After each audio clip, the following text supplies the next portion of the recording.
wonder if I'm live. I start every stream by saying exactly the same thing, which is, I don't know if I'm live. Now, the reason for that is because on OBS, delay ads during an important moment. No. I do not want ads. No ads on live streams. Apparently I have 0 views, but I don't know. Sometimes there's a little bit of a delay between when I speak and the stats that I see and the chat and the responses that I get. If anybody is there and you can hear me, could you just leave a note in the chat? I don't think I've ever had an experience where in the first minute there were 0 viewers. But there has to be a first time for everything, right? That would be amazing. I have done, like, I practiced. Oh, Linux, long time viewer of the channel. Mirza, I guess that's Mirza Bek. Come on, Mirza Bek. How long have we known each other and you're still spelling my name with an E? Cool. Glad people can hear me. I did try practicing, just testing out Twitch to see if Twitch works, just playing Tetris, and I had 0 viewers there, and then some Tetris people came on my stream and told me that I was doing everything wrong. Twitch is an interesting experience, but I don't think there's much English language learning done on Twitch. Nice to see some familiar names. We have so far 3 people who've left comments: Linux, Mirza, and Max. I am audible. Great. I'm also rather exhausted because it's been quite a long week, quite a busy week. That's okay, Mirza. No worries with the misspelling. It's been quite a busy week, a lot of things to do. A couple of really interesting videos went up too. I did some like IELTS battles, right, where it's like, oh, you have an L1 teacher versus an L2 teacher, or you have an L1 native speaker who knows nothing about the test versus, you know, an L2 IELTS expert who would do better. Because I see a lot of like IELTS community posts I see say things like, oh, native speakers can't even get a 9 in the IELTS test. And my response is always like, yes, they can. IELTS isn't designed for L1 users of English. It's designed for mostly for learners of English, people who have English as an additional or a second language. But I do think it's really, really interesting to compare, you know, super high level experts who are L2 and to compare them with that L1. Now, when I say compare, I don't mean to say like one is better than the other or one performs better than the other. I just mean it's interesting. For me, it's just interesting to compare the language. And I do think that in general, not always, but in general, there's something that we can pick up from L1 speaker speech that, you know, can be novel or can appear interesting. I don't know. I thought it was an interesting experiment, and I'm planning on doing a few more experiments, but not L2 with L1. I'm going to do one with like a teacher with their student and a few other ones. So I'm quite looking forward to that. I like that format too, of like having 2 candidates together. I think that's good. Hopefully some of you have watched those videos and you know what I'm talking about. And we get some hello from Afghanistan. We also get some hello from Uzbekistan. Guy from Afghanistan, I hope everything is okay with you. I see that unfortunately your country is in the news not for great reasons again right now, so hope everything is okay and you're safe there. Hope all of my Uzbek audience are also doing well. Yeah, I'm going to put the first call for candidates out shortly, and I'm going to post that on my community page. So I don't want to block up my announcements page. I'm going to put it on the community page. But before that, I will just take a few questions. So what do you think? Who is better, L1 user and L2 expert? So in this one, where it was like Lloyd versus Mariam, the first thing I want to say is Mariam's performance was amazing. I absolutely love listening to Mariam speak. She's so relaxed. She's so confident. She's so clear. I don't know what it is. I don't know if it's the fluency, if it's the pronunciation, but she has like an overall zen calmness about the way she delivers her speech. And in many ways, I thought that was like more impressive than Lloyd, who was doing a little bit of like circumlocuting. Circumlocuting is where you talk around subjects a bit. He found it slightly trickier at times to get at the heart of the point. However, there is, when you live the language for all of your life, you're gonna have, an inbuilt instinctive feel for the language that oftentimes L2 users don't achieve, but sometimes they do. So for me, it's unfair really to compare L1s with L2s. On an IELTS scale, the L1 in this case did better. But that's still, Mariam is still an amazing user. I would say 8.5. I know she got a bit lower than that, I think, in the real test, but I don't really have much faith in IELTS examiners because you can have one student and, they'll get 6.5 one day and they'll get 8.5 another day. I don't really think IELTS examiners are wholly professional people, and yeah, I just know that the criteria that you need to be an examiner isn't very impressive, and so it's not a surprise that a lot of examiners are, in my opinion, not very skilled. Okay, can people who don't have their camera on also participate in this one? No, sorry, Linux. It's a live stream. It's not an audio thing. If it was like an audio podcast, fine, but no, it's a live stream, sorry. The only African rep from Ethiopia. Amos, still here. I think you're the Amos from a long time ago, no? From like a year ago. Husan Karayev says, your Russian is great. No, spasiba огромное. Dmitry says, hello from Ukraine. Hello, hope you're doing safe too. I know we have someone here from Afghanistan, someone here from Ukraine. It's really... The world is really in an unfortunate situation at the moment all over the world, where we just see horror story after horror story after horror story. I just, hope that everyone is safe, but obviously not everybody is. Do examiners pay attention to mistakes like schwa sounds in words like support, about, and etc.? Yeah, Max, it's a bit... Whenever people ask me, do examiners X, do examiners Y? Some of them do, some of them don't, right? Not all examiners are the same. Not all teachers are the same. Not all students are the same. Examiners simply have proven in their training that they are able to evaluate the overall speaking of different candidates. And that's it. So how they get there, the type of decisions they make and what they focus on, that will change from examiner to examiner. What I will say, Max, is that sentence stress is important in English, and part of sentence stress is having... part of sentence stress means using strong forms and weak forms of words, right? Like the word can have different pronunciations. It can be can, it can be can, and in the negative, can't. And knowing when to use the full form and when to use the weak form, that's a big part of sentence stress. Now, the weak forms of words usually have schwas in them. Pretty much all unstressed vowels in English have that schwa sound. Debatable, but pretty much all of them. So do they pay attention to it? I don't know how consciously they pay attention to it. Some of them do, some of them don't. But it will be noticeable if you never pronounce that schwa. It is noticeable when people don't use the schwa and they pronounce every letter in a word. Like if they say historical. It is a historical problem. So sometimes people in Spanish speaker, people whose L1 is Spanish, right? They have a tendency, not always, they have a tendency to overpronounce every letter in a word. And so it is noticeable when people don't use schwas. Are you making some money out of YouTube? No money at all. I think... and it's not fair to say no money at all. Make a little bit, but my income doesn't come from YouTube. Definitely not. If you saw how much YouTubers get paid, no. He probably making pennies. No, I get paid well for the work that I do as a teacher.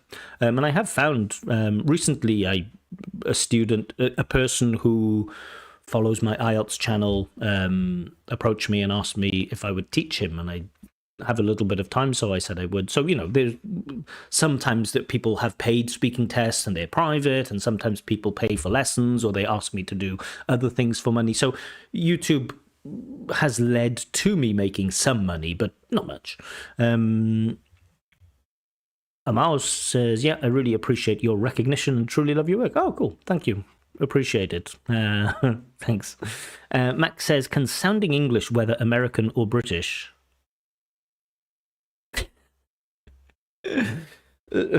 I love some of the questions that people get because I have to read them sometimes 15 times.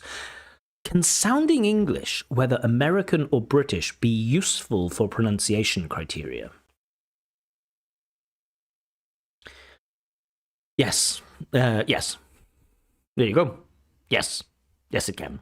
Why? Because it's always weird. It's never easy to judge fairly a person speaking without being a little bit discriminatory. And IELTS is a little bit discriminatory, or Cambridge assessment is, because it kind of makes judgments about what is correct and what is not correct. Now, if you go outside of the world of IELTS and you go into something like sociolinguistics, where they say like, oh, this is an interesting use, the way that Chinese people have this type of grammar, and as long as that grammar is consistent in sociolinguistics, we wouldn't consider that to be a mistake. We would see that as an interesting variety of English. And this is where we've seen the pluralization of the word English, that we often use Englishes to recognize that there are lots of different types of English.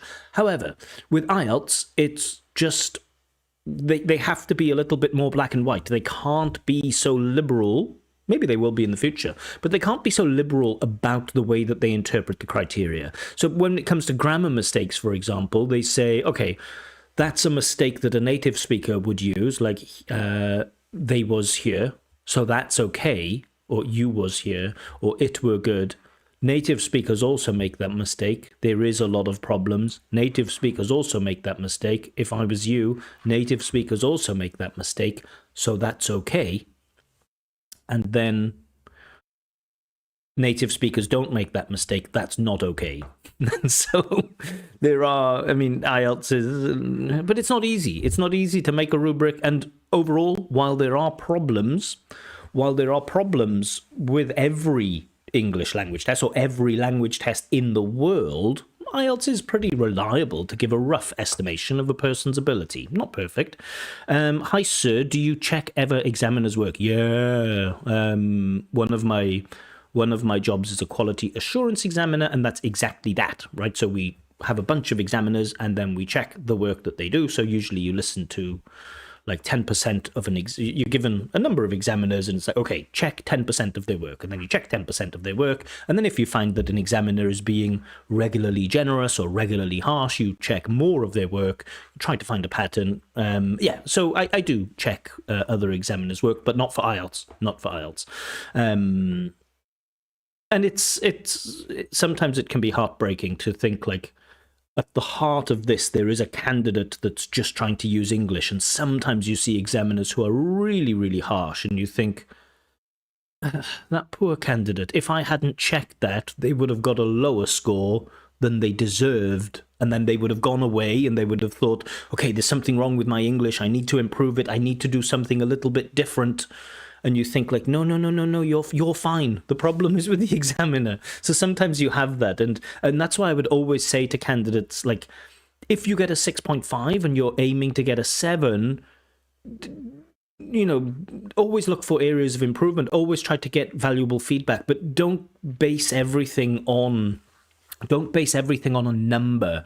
Try to get qualitative feedback, not quantitative feedback. So don't judge your ability to use language, even if you get the breakdown. You don't rely on that. Try to get someone who knows what they're talking about.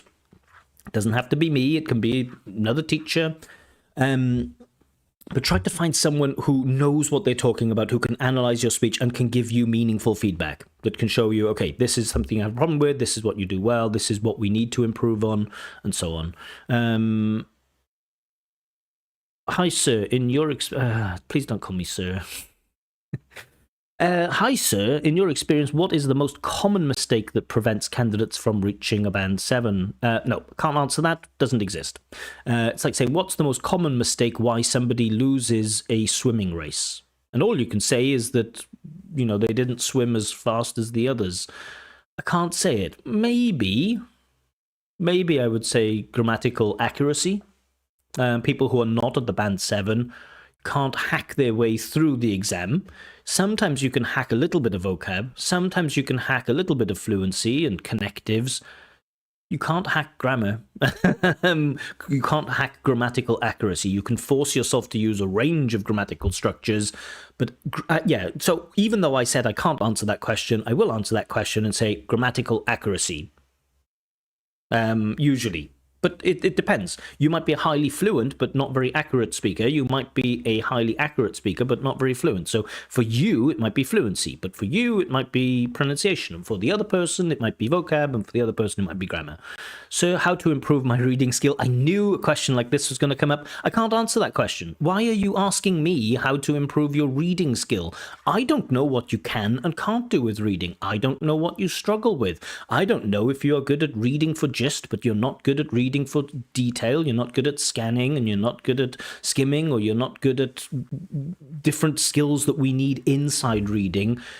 It's like if I say to you, Arizu, I have a pain somewhere. Why? And what can I do to make it go away? It's like you'd really want to understand more about the nature of that pain before making any judgment. So I don't know. I read a lot, but can't catch anything as I read a lot. Books, articles. As Arito, I don't know you, so I can't. I have no insight into your struggles with reading. No insight at all. I don't know what it is you're struggling with, so I can't. Like it would take a long time to diagnose your problem and then to find a strategy and a plan to fix that. But you have to be the person who finds that. I would say the first piece of advice I'd give you is don't ask random people on YouTube, how can I improve my reading? You won't get a satisfying answer. What is one? See, and that's Max. What is one IELTS section that is the most misunderstood by candidates? I don't like this use. Like, what is one? What is the most? What is the key? What is like? There isn't one. Misunderstood by candidates. People. If I talk about some myths about the IELTS speaking test,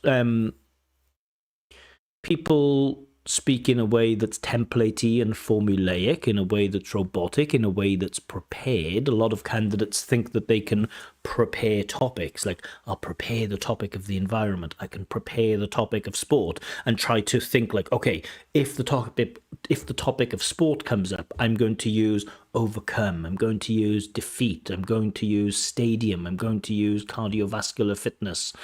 That's the wrong way to approach IELTS. But that's not an IELTS section. That's just about a general approach to IELTS. IELTS speaking measures your ability to produce language spontaneously. It doesn't measure your ability to prepare memorized bits of language that you can then crowbar, shoehorn into your answers. And we get a lot of that, especially with high-level users. But yeah. Anyway, I'm sure you're not here just to ask me questions, so I'm going to go to my Telegram chat. Now, I'm going to the Glyn's IELTS community. If you're not sure, link in the description. I'm going to Glyn's IELTS community. I'm going to live stream speaking, and I'm writing right now. If you'd like to be the first candidate, leave one reply to this message. Oh, I should say, if you're watching the live stream and you'd like to be... Okay, let's see if this works. So the good news about this being in the community is, like, the hardcore fans, a lot of the time people say things like, I've been watching your channel for a long time, I follow all of your content, I follow you on all social media, and I still haven't had this chance. Well, I think today's live stream, you have a higher chance of getting a speaking test just because it's in the community chat, not the main Telegram channel. And I think a lot of people who are not so, like, hyper Glyn focused will not even know that I have this other community chat, because, you know, they do other things with their life, like they spend time with their family and their children and their hobbies, and they don't just follow me on Telegram. So far we've had 3 responses. We have a Diorbek, but probably not the Diorbek. We have Tima, we have Doston, and we have Akbar. Me, please. Please isn't necessary, because please, it's a random process. Somebody says, here we go. No, that's not, I don't know what here we go means. Okay. And they don't even have a name. I'm always suspicious when people don't have a name.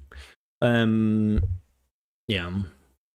So I'm just going to wait just a couple, just maybe 30, 45 seconds to see if there are any more responses. In the meantime, I'll just go back to the chat. Let's read these fascinating questions. What can be more useful? Explaining complex things in simple words or building strong vocabulary? Explaining things in simple words. I'm studying in American screenwriting courses and I'm afraid to open my mouth. Yeah, if you're afraid to open your mouth, you're probably going to struggle in the speaking test. You need that experience of using English in high-pressure situations, not just using English with your friends, but, you know, going to parties. You don't have to drink. Go to parties, make conversation with people for the first time. You'll get a lot of part one practice in high pressure situations. People will ask you, where are you from? What type of music do you like? How long have you been living here? You know, they'll ask you those part one questions. I read my comments from paper and it seems like I amuse everyone, but they treat me with a lot of respect. I record the meetings and then analyze everything that was said afterward. Cool. I don't know if that's a question. Yeah, if you had to ask me to pick one, Dimitri, between explaining complex things in simple words or building a strong vocabulary, I'd say explaining complex things in simple words. Now, in IELTS, you don't really have to explain overly complex things. Sure, in part 3, some of the topics are abstract and they can get slightly complicated. And for the writing part, that ability to be economical with your language, yeah, explaining complex things in simple words. Somebody asked about one of the myths about IELTS, or things that people misunderstand, and it's that idea of like advanced vocab. I hear so much like, oh, but that person didn't use any advanced vocabulary. It's like, what do you mean advanced vocabulary? Who decides whether, you know, the word lemon, is lemon advanced vocabulary? No. Onomatopoeia, is onomatopoeia advanced vocabulary? I'd much prefer to hear the word lemon in an IELTS speaking test than the word onomatopoeia. Don't even know if I'm pronouncing that correctly. Anyway, we've had a bit of time. You see, it's wonderful, isn't it? Because we have so few candidates. Only 1, 2, 3, 4, 5. Isn't that amazing? Just 5 people. So if you have put your name in, you have a 1 in 5 chance of being selected. I'm going to pick one now. And this is probably the part where people start worrying and thinking, well, you didn't post it in your Telegram channel. I did in my Telegram community. So let's see who the first candidate is. Remember, the tests will take place on Zoom. Remember, you will need to have your camera on. You will need to be available now because I won't sit around and wait for hours for you. Yeah, and you'll need to have Zoom. So the number is number 3. Number 3 is, who is it? 1, 2, 3. It's Dustin. Dustin wrote to me recently, said, hello, mister. I hope you are doing well. Are you organizing free mocks on your channel group? Dustin, I didn't reply to that because I get that message probably from about 15 people every day. Maybe not 15 people every day, but I get it a lot. So I just don't reply to those people, because when I reply to those people and say no, they say, well, when are you going to do it? Yeah. So, congratulations to Dustin. I'm now going to send you the link to the Zoom chat. Now, if you were not selected, fear not, because very often the winners actually don't turn up anyway. Hey, you can join me here. So I've now sent that link to Dustin. Hopefully, a couple of people were a little bit late. So unfortunately, Madina Bonu and Diora, you were just a little bit late, but don't worry, there will be another opportunity coming up shortly. Amao says, sorry, it was me. with the here we go reply. Yeah, Amos, I don't know why some people don't. I don't know why some people don't have names on Telegram. It always feels a bit weird. Anyway, Max is the one that's here. So I've just invited Max in. He should be here any second now. Hello, Max. Hello. I'm Dustin. Hi, Dustin. Can you hear me okay? Yes. Cool. Before we start our test, can you just tell us something about yourself? Like, where are you from? How are you? And what are your goals with IELTS? Okay, actually, I'm from Karachi, Pakistan, and now I'm studying in Samarkand, and I'm majoring in a bachelor's degree in literature, in English literature. Yeah, that's pretty much about it. English literature. Wow. Do you have any? What are you reading? Are you reading like British stuff, American stuff, or something else? Well, different works by works of world, like world literature. And recently I finished one psychological thriller that's called Silent Patient. Silent Patient. I haven't read it. Who's it by? It was by Alex Mashiel. It was a difficult name. It's terrible. I read a lot, but it always happens that people tell me about a book that they've read or an author, and I don't know them, and then I feel a bit stupid. English literature, amazing. Why are you taking IELTS? Is it to help? Are you like an English teacher, or is it to help you with your master's program, or do you have some plan to study abroad? Like, what's your motivation with IELTS? It's to teach IELTS actually, so that's why I want to improve my IELTS skill. So to be a qualified IELTS instructor and work at private educational centers. I guess you have fairly ambitious goals with IELTS then. Are you hoping for something like an 8 overall or something higher or lower? 8.5, something like this, around it. So I guess your strategy is 9 in the listening, 9 in the reading, 7 in the writing, and maybe 8 in the speaking, something like this? Yes. Why do you think it is that everybody all over the world finds it difficult with the writing part? Because the writing is almost always in all countries, the weakest part in general. I don't know. I think people pay less attention compared to other skills. Like people may talk daily, but they don't usually write, even in their own languages. That's why I think they have problems with organizing, with delivering their ideas perfectly.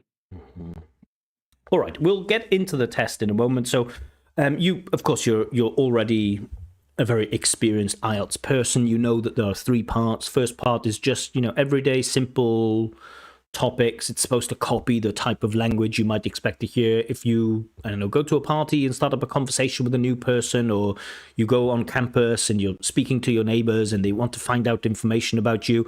We don't expect overly academic language here. It sounds weird in part 1 when people sound like a leaflet or a Wikipedia page. We want you to sound like a human in part 1. Part 2 is the long turn.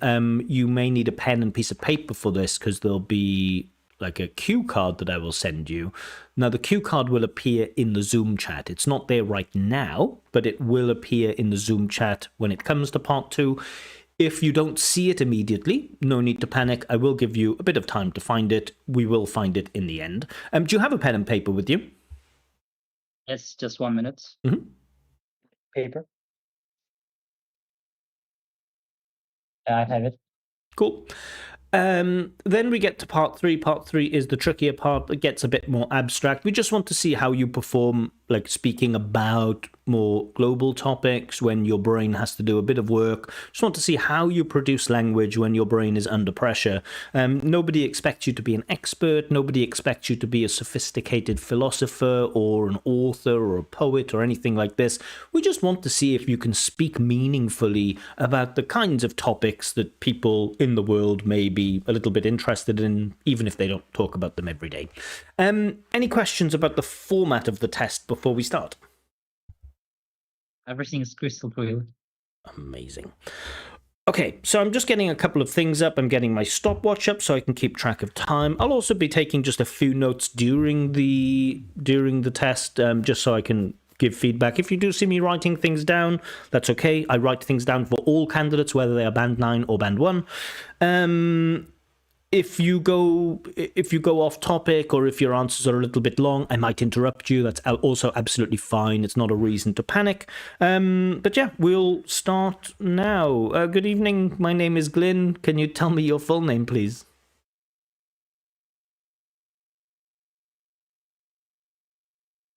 Oh, have you frozen? Have I frozen? I hope not. I froze in a stream before.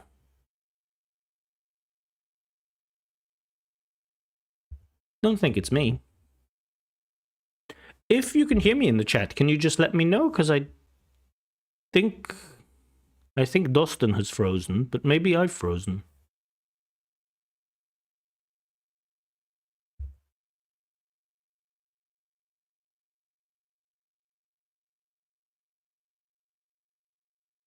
Just checking my internet to make sure that it is working. My internet seems to be working fine. You didn't freeze, he froze. Yeah, so again, it's... I know, like, it's not Dustin's fault, right? Dustin doesn't choose the internet that he has. He's not responsible for it. But I will say that, you know, one of the conditions for appearing on the stream is that you should have a reliable, stable internet connection. If you have that, great. If you don't have that, what am I supposed to do? Of course, I can be kind, I can be charitable and say, it's okay, don't worry about it, come back soon. I don't know if he's coming back now. I don't know if I should choose a new candidate. Maybe Shuvo knows. Shuvo, should I choose another candidate, or should I wait for Dustin to come back? I know if I do choose another candidate, Dustin will come straight back.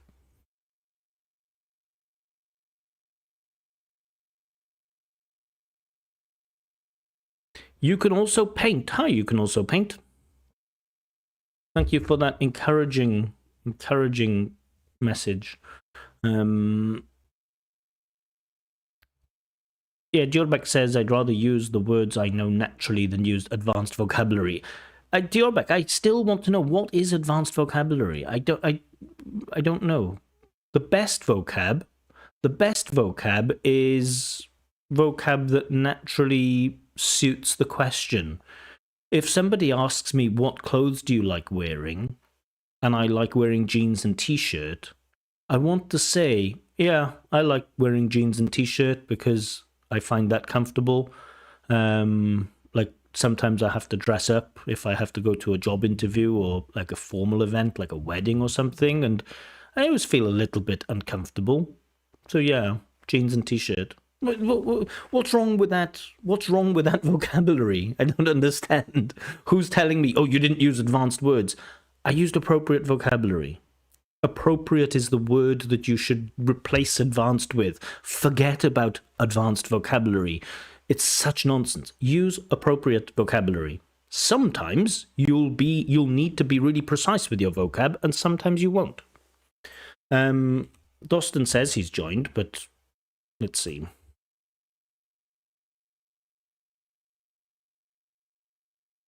We were kind, weren't we, with Dustin? We allowed him a little bit of time to come back. Sorry for the internet connection. It's not your fault. Okay, we're going to try again. I will warn you, if it happens again, unfortunately, if it freezes and you disappear, we'll have to go to another candidate because, you know, as much as I'm sure people want to see 3 hours of Dustin trying to connect to Zoom, I'm not sure if it's the best idea. Anyway, let's start. Good evening. My name is Glyn. Would you please tell me your full name? Okay, my full name is Dustin. You can just call me Dustin. Thank you, Dustin. Now, in this first part of the test, I'm going to ask you some questions about yourself. Where do you live? Well, currently I'm living in Samarkand, a historical place, but originally I am from Karachi, Pakistan. And do you like living in Samarkand? Yes, it's a lovely city, you know. There is a chance that you can meet tourists every day. and the people are really nice here, and the historical monuments are on top of list. Like they are great. And are there any historical buildings or famous places for tourists that people visit in Samarkand? Yes, one of them is Registan Square, which has three buildings, which used to be mosque. And besides that, there are plenty of them that visitors like to go. Yeah, these are Samarkand is known as the gem of Central Asia, actually. Do you think you'll continue living in Samarkand in the future? Well, actually, I've been planning to live there because I like the weather, I like the food here, and people are also nice. And one thing, as well as the city is cosmopolitan. I mean, there are different, ethnic groups. Yeah, it allows you to broaden your horizon when you communicate with them. Yeah. Mhm. Let's talk about your weekends now. What do you usually do at the weekend? Well, honestly, I try to unwind. I try to recharge my batteries, and sometimes I may plan my work, like what I'm gonna do the next week. And by evenings, I usually reflect on what I've done through so far, like And do you prefer to throughout the have week. busy weekends or quiet weekends? I would prefer quiet weekends because it allows me to, relax both mentally and physically. I usually stay at home and, browse some movies or pick up a book. And how were your weekends different when you were younger? Well, I guess as a kid, everyone used to be playful, so I would just go out and play with my friends. That would probably football. We would play football with my neighbors. Yeah, it was kind of more active compared to these days. And do your weekends feel longer now, or did they feel longer in the past? Well, honestly speaking, I don't know. Probably I feel that they are shorter now because we don't feel the actual time, when we can't compare it to the past and now. Yeah, in retrospective, it may seem that my childhood years seem to be longer. I mean, my weekends. Mhm. Let's talk about numbers now. Do you have a favorite number? Yes, definitely. That's 12 because that's my birthday date. And I was actually born in the 12th month, which is December 12th. So it's kind of, magical number for me. Mhm. And do some numbers have any special meanings in your culture? Well, I'm not sure about my own culture, but generally the number seven is regarded as lucky number. Whenever people, buy some lotteries, they try to pick that number, believing that that would bring some fortune for them. Mhm. Are you good at remembering numbers? Well, once I used mnemonics tactics to memorize like a bunch of numbers, and it worked quite well for me. But these days, I'm not actively practicing this tactic, so I can say I was good at it. And can you count to 10 in different languages? Yeah, I remember once my teacher asked if I could count in different languages, and I counted in six languages, up to six languages. Yeah, in Uzbek, in Russian, in English, in German, in French, and in our Karakalpak language, and in Turkish as well. Well, impressive. All right, in this next part of the test, I'm going to give you a topic, and I'd like you to speak about the topic for 1 to 2 minutes. But before that, you'll have 1 minute to prepare for your talk, and you may take notes if you wish. Do you understand? Yes. I will now share the topic in the Zoom chat. Can you see the topic? Yeah, I'm opening it. Mm-hmm. I'd like you to talk about a place you liked going to in your childhood. Mm-hmm. Your 1 minute of preparation time starts now. Thank you.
Okay, so that's the end of your preparation time. To remind you, you'll have between 1 and 2 minutes to give your talk, and I will let you know when the time is up.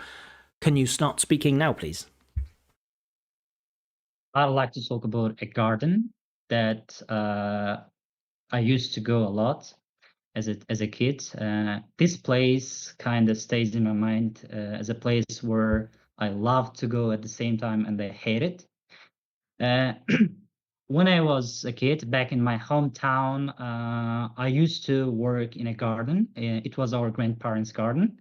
We would usually go there between uh, in 2 months. The first one in the late February, when we would usually plant some trees. And the second was in the late September.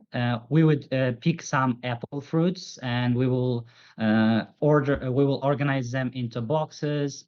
And we used to work there with my other siblings, and this process was kind of difficult because we would go there whenever we had free time in other months. Like we used to do a lot of agricultural work there, whether it was planting or getting rid of some weeds in our backyard. Uh, and the reason why I really liked that place as a kid was it was located in the middle of nowhere. Like we were really far from people.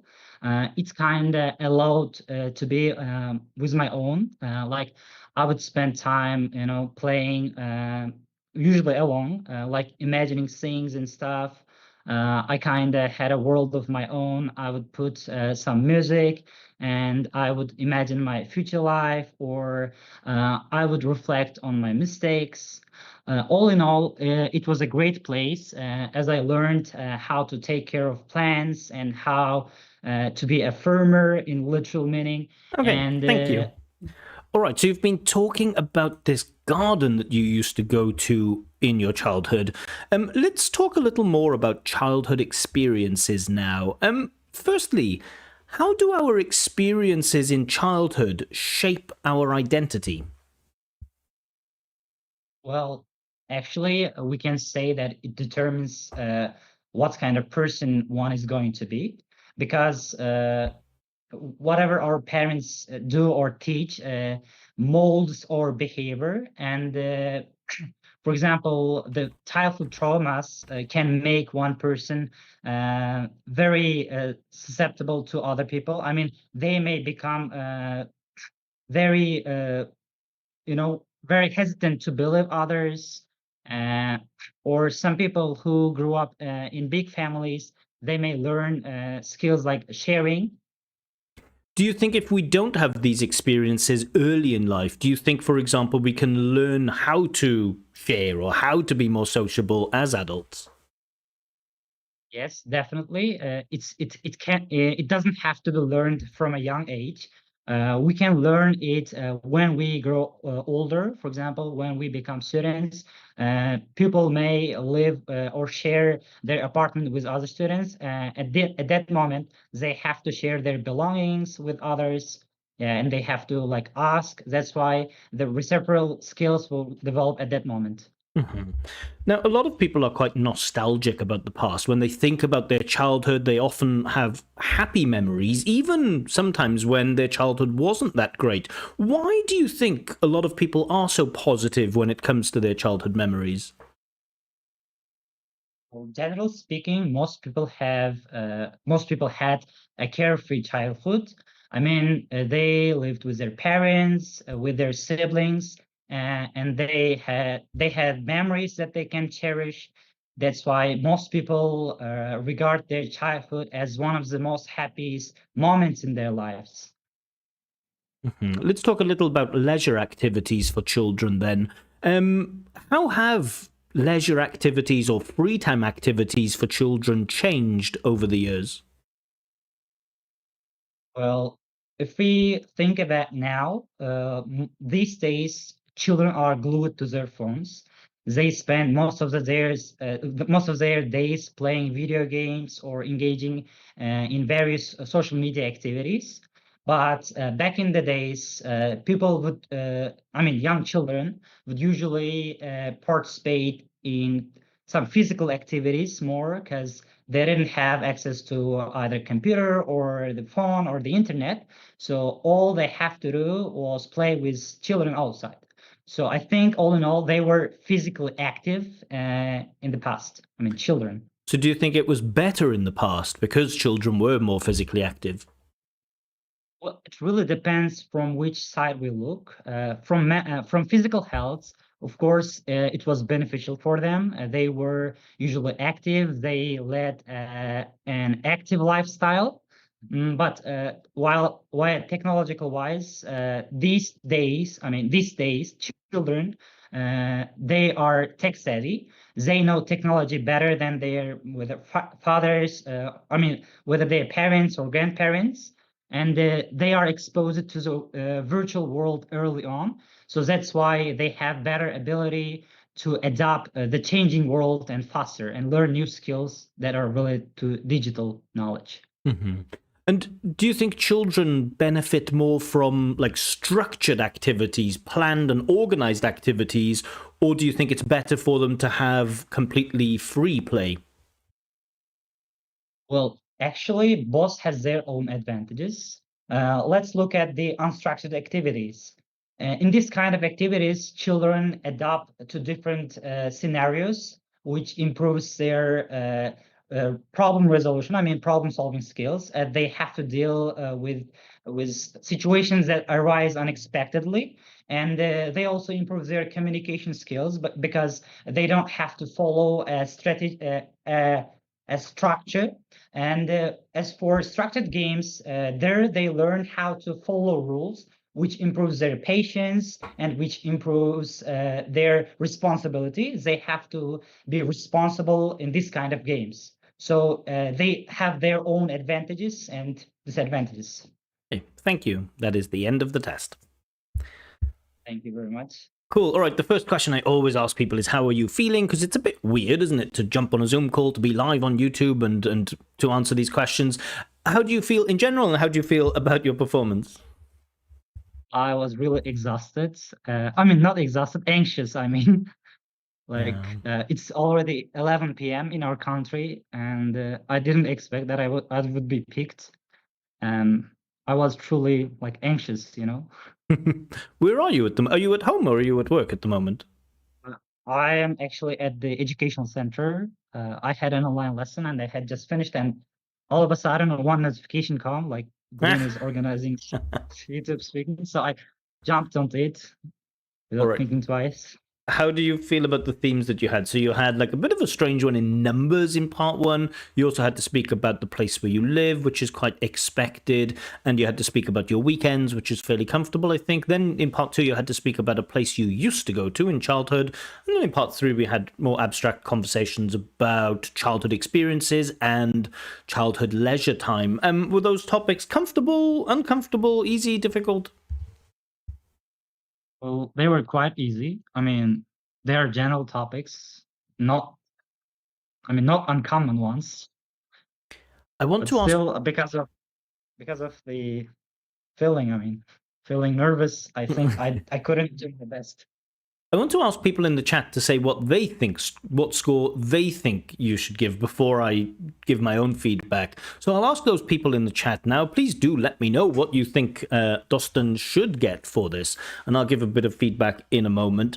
How do you prepare for IELTS speaking? Are you the type of person that I don't know? Do you learn like long vocabulary lists, or do you pay attention to like other people on podcasts talking about things and try to like learn how they put forward opinions? How do you prepare for IELTS speaking? I don't know. Actually, I try to listen a lot of English content. I watch podcasts. I listen to TED Talks and stuff like this. And I may watch some IELTS exam, mock exams once in a while in order to see how people are responding to questions and what kind of chunks of language they're using. Yeah. But I don't usually prepare for questions like writing them down or answering them every day. If I was preparing for IELTS, I would also be listening to other mock tests, and I would be thinking of like the target level, right? So if I want band 8, I would be watching like band 7s and band 8s, and then trying to evaluate, trying to think like, am I as good as those people, and can I learn how to get there? Do you watch people, like, do you usually watch people with a band 9, with a band 8, with a band 7, and do you find it helpful to compare yourself against those people? Sorry. I watched some band 9 responses, and I thought like, is it really that easy? But when it comes to performing actually that answering to that questions, you cannot do your best. Yeah. But I Okay. do a lot of comparisons. Like I have even watched some official videos by IDP. Like they were like given scores 8 and 7.5. I thought that I can do better than them. Cool. Yeah, it's not always easy to predict what score we might get on the day in IELTS, but the marks that I'm going to give, so I'll go through each of the criteria and I'll just add some comments. So first we'll start with fluency and coherence. I think you are okay for band 8 for fluency and coherence. I think your responses are quite tight. You never go off topic. Your answers are never really too long. One or two answers may have been slightly short, but that's absolutely fine. I thought the length of your answers were okay. You developed, in general, it was quite easy to follow your ideas. I mean, I was taking down some notes. There was one part, I think in part 3, where you were talking about like problem solving skills. If you remember, the Yes. question was about like, do you think kids benefit more from structured play or free play? And you made a point about structured play helping them with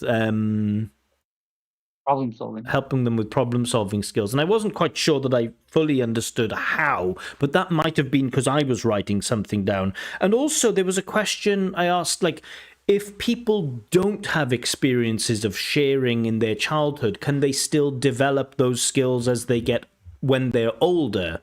And I think you spoke a little bit about like, if they have those skills when they're younger, then they'll have those skills when they were older. Now, I might be misremembering, and of course, because I'm taking notes, I can't always be absolutely sure.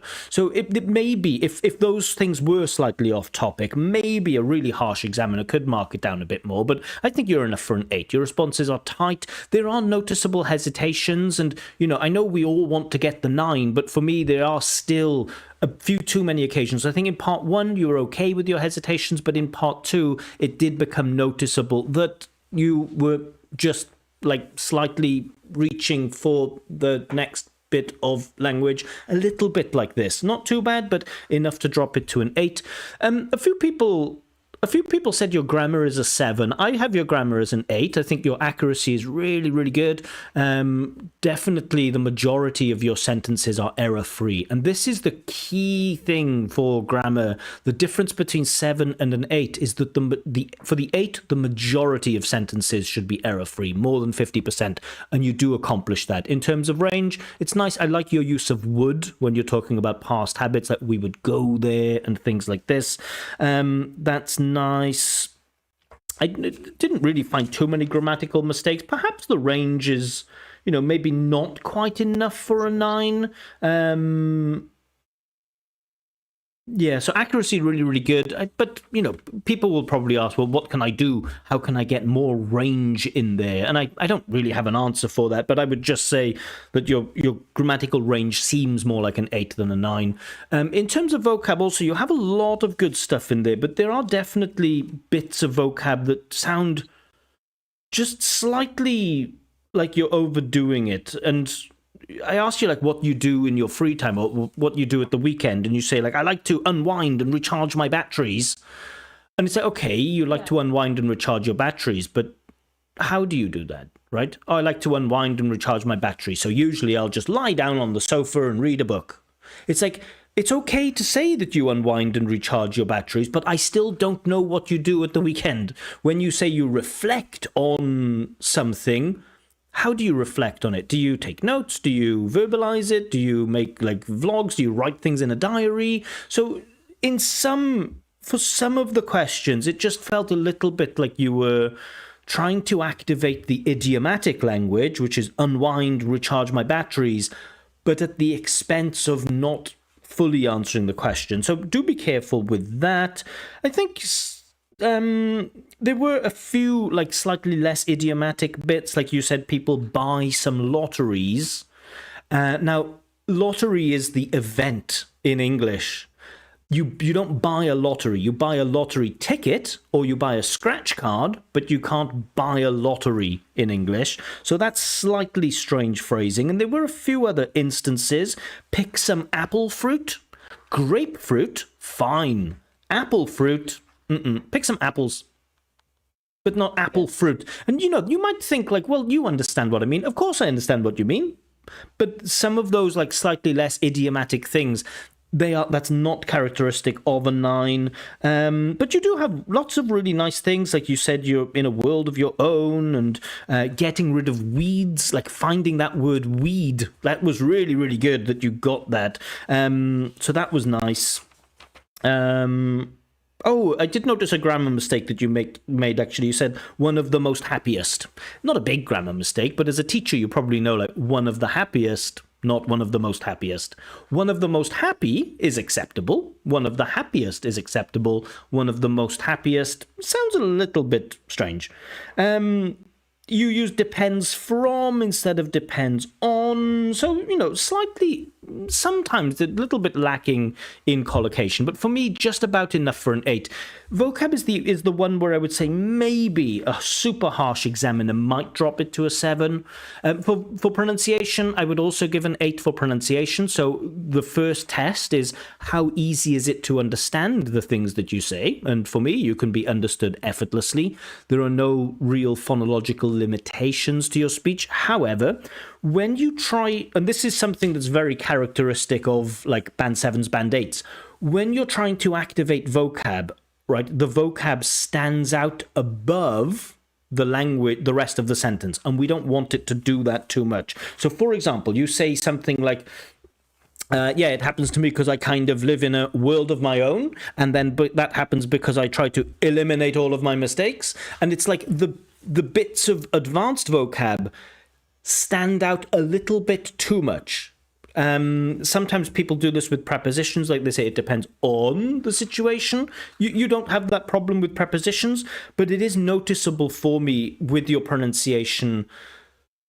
A non-IELTS expert or just a regular like L1 user would say, I kind of live in my own world. Whereas you say, I kind of live in my own world. Like that chunk is not fully natural inside the sentence. And so that's just a little something with stress timing. For me, it's kind of clear that I can hear the bits of language that you find impressive, like unwind, recharge my batteries, trying to find some other examples, maybe even like get rid of weeds.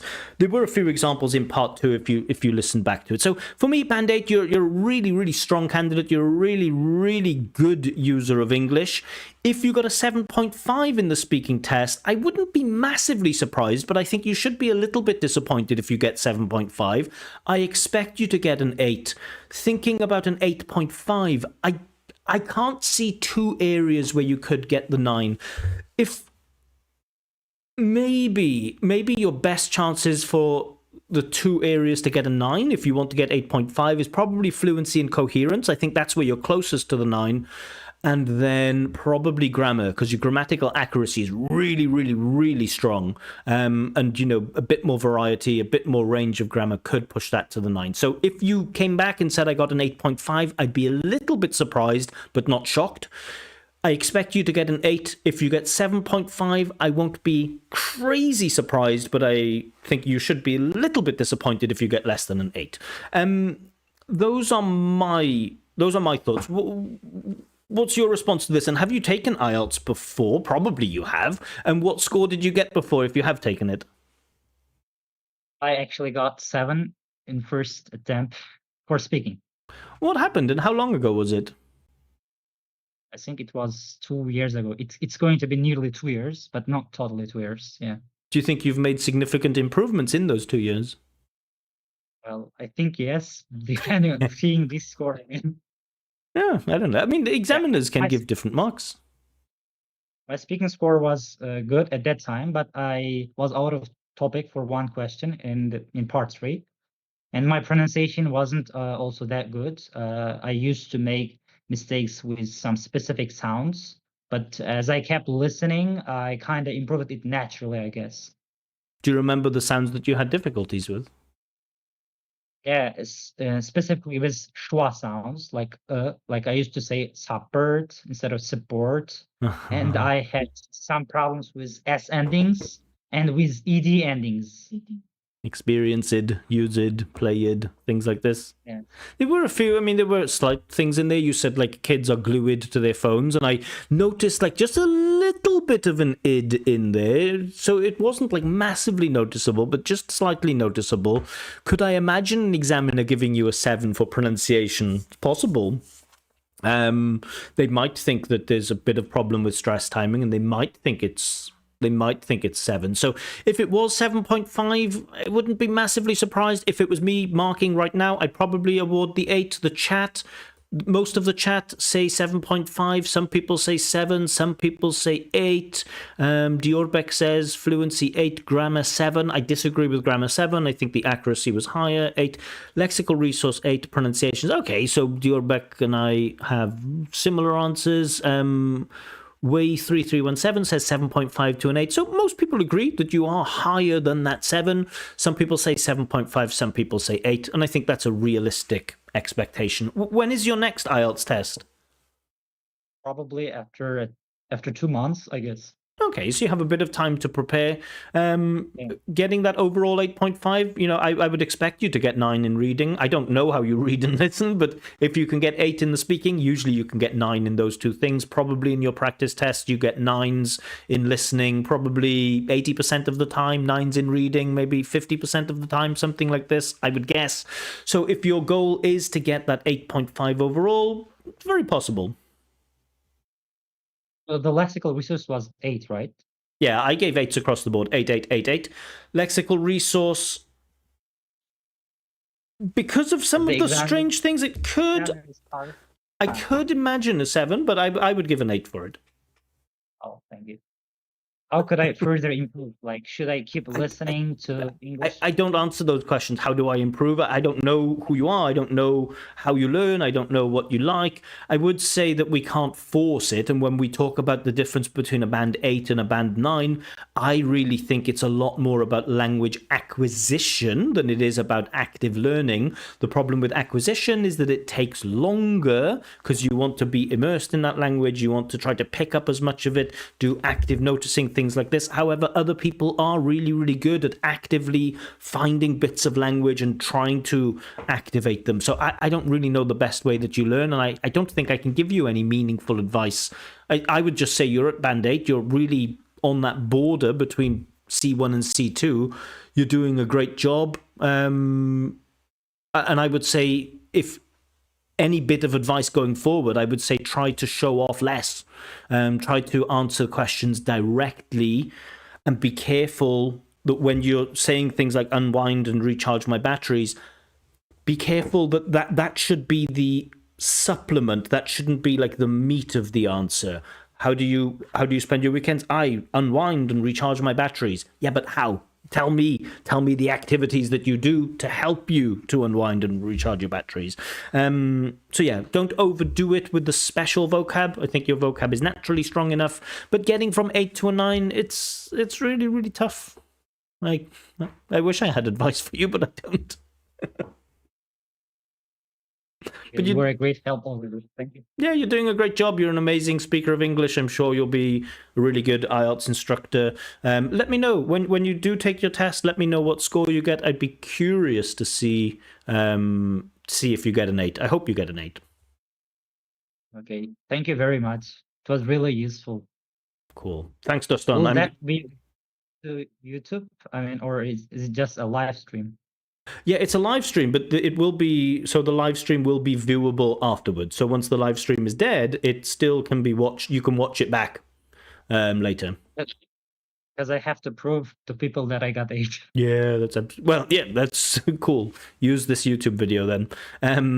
All right, Dustin, I'm going to ask you to shoot off. I'm going to go back to the chat and I'm going to pick Okay. another candidate soon. Thank But you, thank really you. nice to meet you and best of luck with your upcoming test.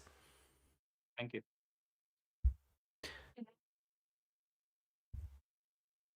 All right, nice game.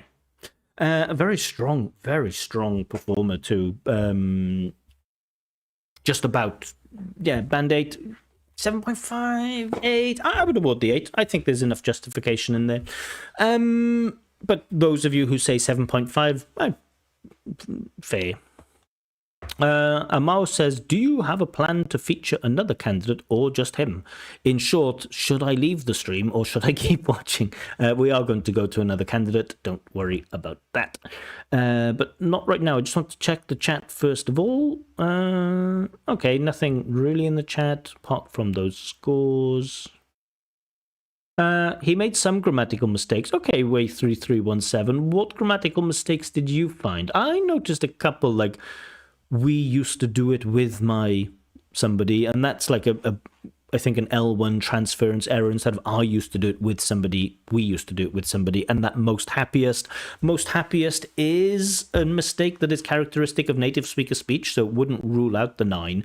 For me, the problem with grammar, and it's not a problem, it's just maybe there wasn't quite enough range with the grammar. There was enough range for the 8, but not enough range for the 9. Here we get the best. My favorite types of messages, right? Where Yella comes in and says, can I be the next one? And then Uncle Nadi says, I want to give my speaking test. Of course you do. Everybody does. That's the thing. That's why we're here in the stream, right? Everybody wants to be the candidate, but I can only choose one at a time. And so the fairest way that I can think of doing this is I have my Telegram community. I write in my Telegram community, hello Telegram community, who would like to be the next candidate? And then people say, me. And if we get something like 10 candidates, I go to random number generator, pick a number between 1 and 10, I press the magic button, a number comes up, and one candidate is selected at random. It doesn't matter if you say, please. It doesn't matter if you say, but my IELTS test is going to be soon. It doesn't matter if you say, but I've been watching you for years and years and years. Please, can I be next? Random. It has to be random. It's the only way to make it fair. So if you'd like to be the next candidate, then check out the Telegram community, because that's where I'll be finding my candidates. I'm going to just look at the Telegram to see what's going on there. So Diora was a little bit late, Sasha was a little bit late, and Madina Bonu also was a little bit late, and Kinsu. Oh, Kinsu, you were in the Zoom chat, weren't you, with the Speaking Buddies thing? I think I remember you from there. And I'm glad that you now have a name associated with your Telegram channel. That definitely makes it better. The problem is when people don't have names is that I often get like spam, and I often get like not very nice comments, and sometimes you have like multiple candidates who put their name forward because they think if they have 10 accounts then they have a better chance of winning, and usually those accounts have no name or just a dot. And you see people like Yella saying, can you try me please, won't let you down. Now I'm going to repeat that point, Yelaya. Going to repeat that point. Candidates are selected at random. It doesn't matter if you say, can you try me please? You shouldn't ask me. I will put out an open request for candidates, and one candidate will be selected at random. Unfortunately, I don't have Telegram. Well, Aslam, unfortunately, what am I supposed to do now? What am I supposed to do? The good thing about Telegram is that people can write, and then I can contact them. It's all in one place. I can contact them and say, okay, this is the link to the Zoom chat. Come and join me. How would I, Aslam, send you the Zoom chat link? How would I do that? Are you going to send me your email address here and then I write an email to you? And so it doesn't work. If you don't have Telegram, all I can do is say I'm sorry. Maybe get Telegram. If you want to take part, get Telegram. Telegram is fairly universal, isn't it? Anyway. And then Yelaya asks, where do I have to make it on Telegram? That's, I mean, just check. Just look, check the description of the video. Why do you need me to hold your hand through this? I would think, Yelaya, if you were really like, I want to take this IELTS speaking test with this examiner, I want to be on the stream, I think if you were really motivated, you would probably figure out how to find the Telegram community, I think. Anyway, I'm going to go back to that Telegram community now. So if you haven't joined Yelaya, then you're going to be running out of time. And a lot of other people have written me. But we... Oh, someone joined the group. Look at that. Few people have joined the group and someone's written me. Okay, I'm going to put the next one in there. If you'd like to be candidate... I need to write if you're watching. If you're watching the live stream and would like to be the second candidate, leave one reply to this message. Cool. I've now put that in the community. I've put that in the community on Telegram. Reply to that message. I'm going to get a quick drink of water and I will be back. And when I come back, I will pick the next candidate. So do bear with me. Oh, few people now joined the group. Lots of people have joined the group now. That's amazing. Okay, I'll be back in a jiffy. One moment.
Hello, hello, hello. Hopefully, oh, hello, hello, hello.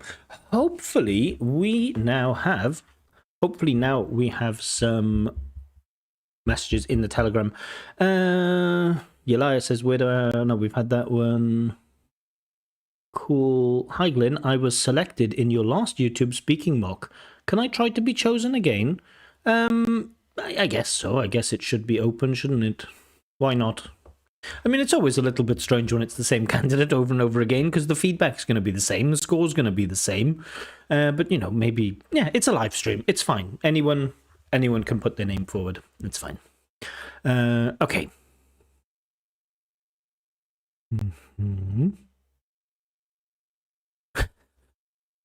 Nitpicker just answers men. I'm always... I don't understand people. Oh, maybe it's a typo. Maybe nitpicker means me. Or maybe I just don't understand people.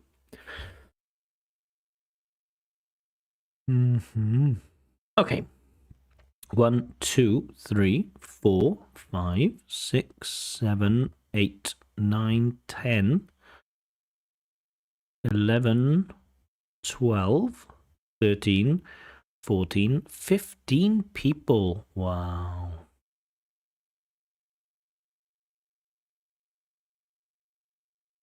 Any others? Just waiting. Anything else in the chat? Nope, nothing else in the chat, so I will go straight to my random number generator. Between 1 and 15. Okay, we have 14. Number 14, who is it? Let's count. Oh, if I go 15, I just think the last but one. That is Sasha. Hi, you can join me here. That's not the same Sasha that's just been on the channel, is it? Don't think so. No, it's a different one. Okay. Let's send the Zoom link. And I know it's disappointing, isn't it? It must be disappointing for you folks out there. You've put your name in and you weren't selected. Isn't that unfair? I know, but there's only one Glyn, and we get. We have amazing. We have a super chat of $5, a little contribution to your coffers, Glyn. Thank you so much from the American English Hub. I like to say I put my money where my mouth is. Thank you very much. That's very, very kind. And I think this is from Jesus, isn't it? Is this Jesus candidate who was a band 9 on the channel? An amazing, amazing user of English, I will say. So yeah, I definitely recommend. And I know Jesus has some social media stuff too. I know that he has a lot of things in his life to get on with. But thank you very much. Much appreciated. Check out the American English Hub. Yelia says, I will be taking my IELTS on the 7th of March. Can I be the lucky one? Yelia will make that same point to you over and over and over and over again. Candidates are selected at random. It doesn't matter when your test is. Anyway, Alexandra has joined the Zoom chat. Hello. Can you hear me okay? Cool. I can't hear you yet. I just heard a little bit of background noise. Can you try saying something? Can you repeat, please? I can hear you now. What should I call you? Is it Alexandra or Sasha or what? Sasha. Sasha? Cool. I just want to ask the chat if they can hear you because you sound a little bit low on my side. I don't know if your microphone volume is down or your audio volume is down. I don't know. Wait 1 second.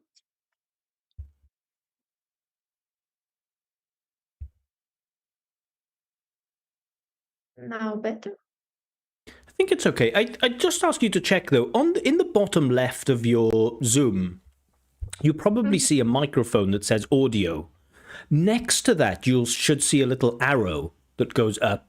And if you click on the arrow and click on audio settings, then under microphone volume, you should see input volume. Mm-hmm. And you can turn that up and it will make you louder, I think. Okay.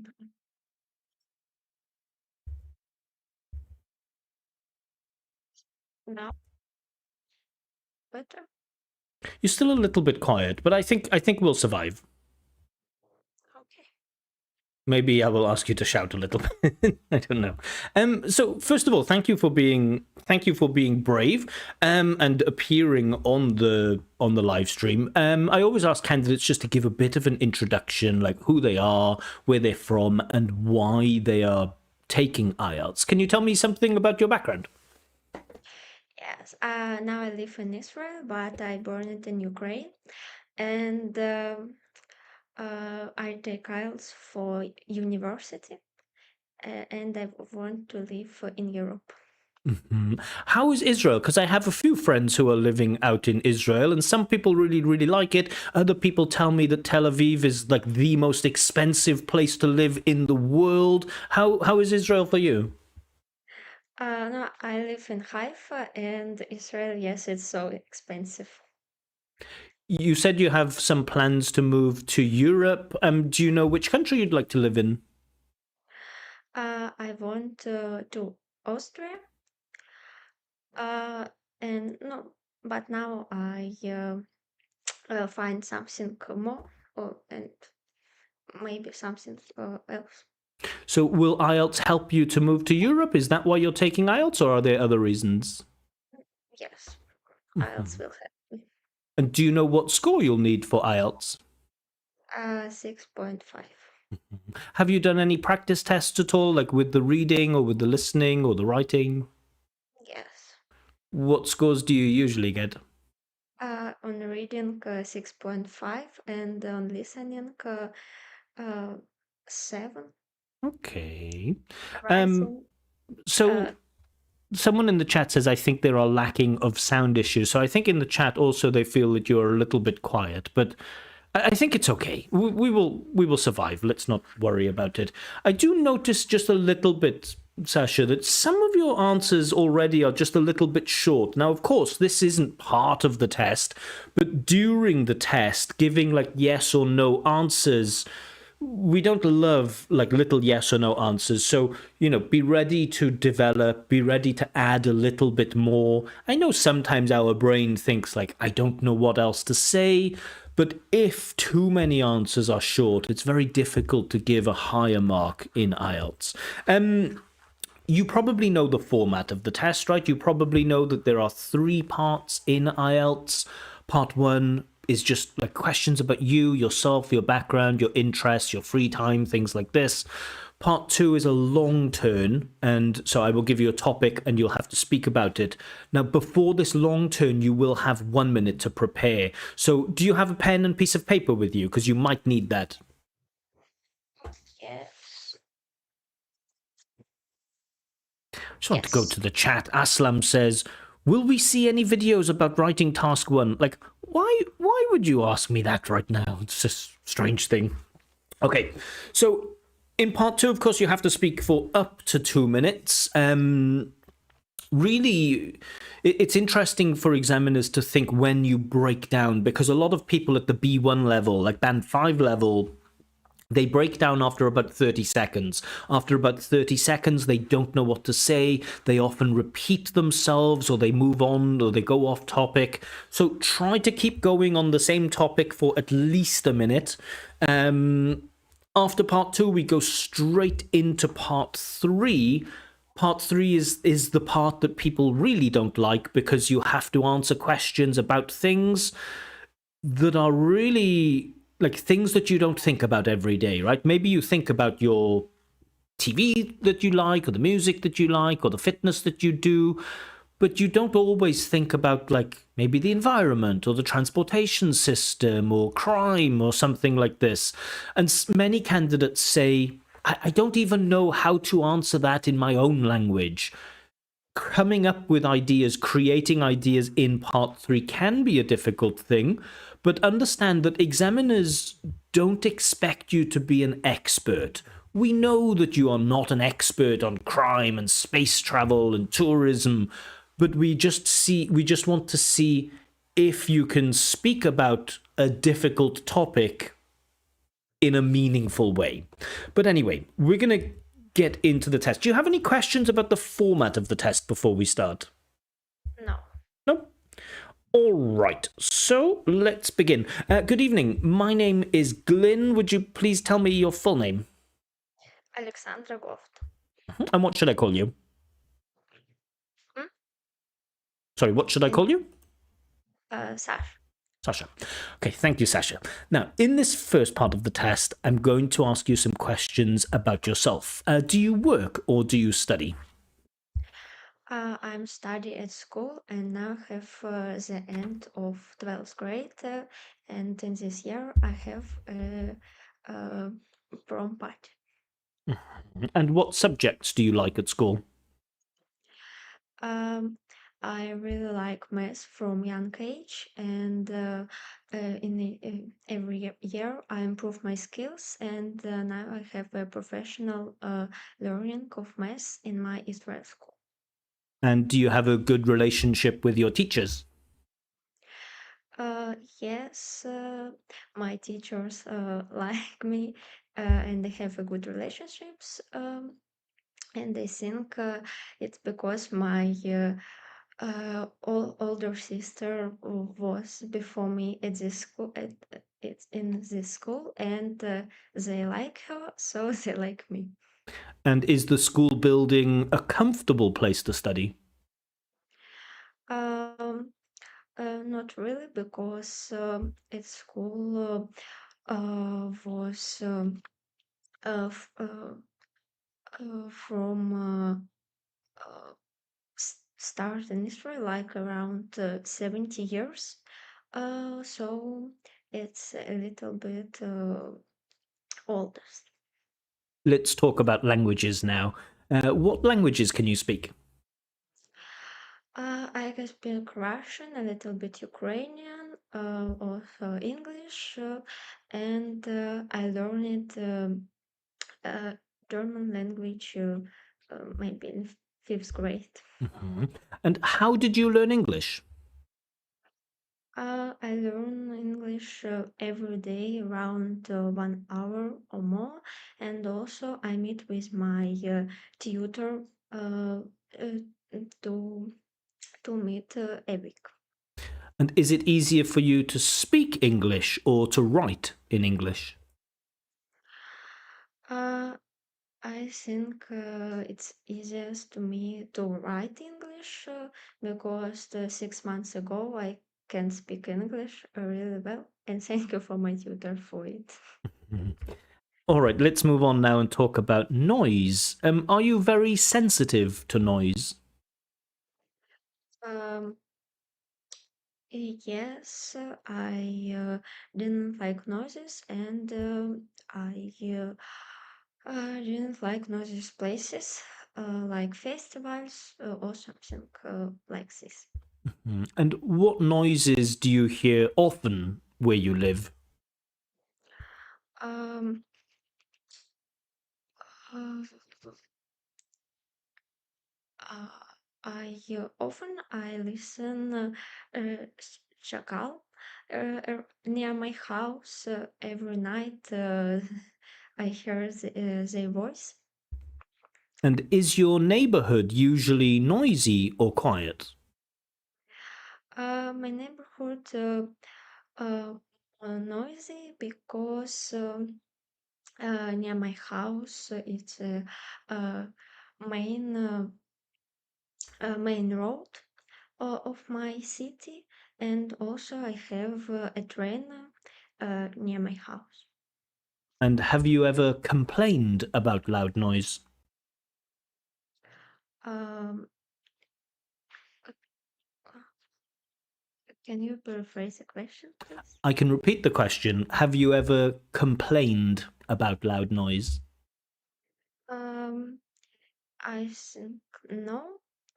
Um, because I don't have didn't have some situations that noise was uh, mm, too loud. Mhm. Okay, thank you. Now, in this next part of the test, I'm going to give you a topic, and I would like you to speak about this topic for 1 to 2 minutes. But before that, you'll have 1 minute to prepare for your talk, and you may take notes if you wish. Do you understand? Yes. I will now share the topic in our Zoom chat.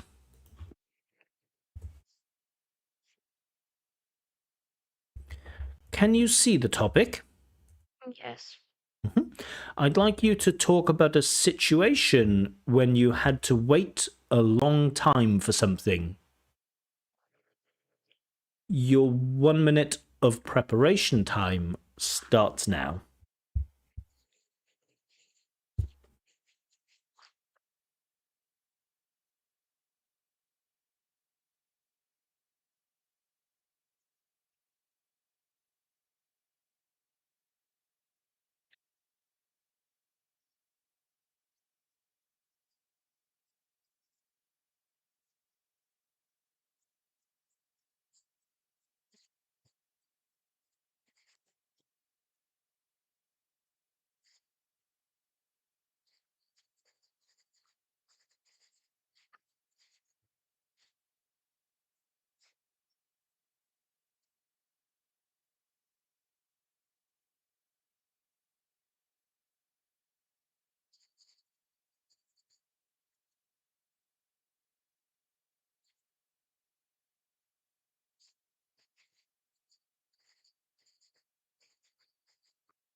Okay, so that's the end of your preparation time. To remind you, you'll have between 1 and 2 minutes to give your talk, and I will let you know when the time is up. Can you start speaking now, please? I'm to tell you about a situation that happened around 1 month ago when when I took my oral exam in English in Israel school. I needed to go to school to in time, and it was around 8. Um, and When I was at school, I started to prepare for my exam. And this exam seems like you go to auditory and speak with computer. You record your voice, and you need to enters to system. And I don't have Israel passport, and it was a little bit problematic because my passport wasn't in system, and I need to wait for solution about 3 hours. I needed to take this exam for my graduate um, graduate score in English, and if I didn't take it, I can be passed from school, and it was a really big problem. And solution was really easy, and um, I needed um, wait, to make my number, my passport number Okay, without thank you. one. Time's up. Okay, so you've been talking about this situation when you had to wait when you were doing this exam for a long time. Let's talk a little more about patience now. Do you think people today are more or less patient than people in the past?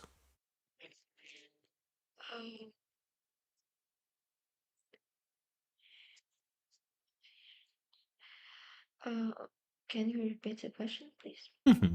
Do you think people today are more or less patient? So, patient people means we are ready to wait for things. Uh, I think in the past people were more patient because now with um, technologies, people started to uh, to do all things more quickly, and it's a little bit change the psychic of people, and now they want to be all things will be more quickly. Mhm. And in what situations do people usually lose their patience? Um, I think when they wait um, something very important for them, and they can lose their control and start some not really good, uh, really good behavior. Can you give any examples of things that are important for people where they might need to wait?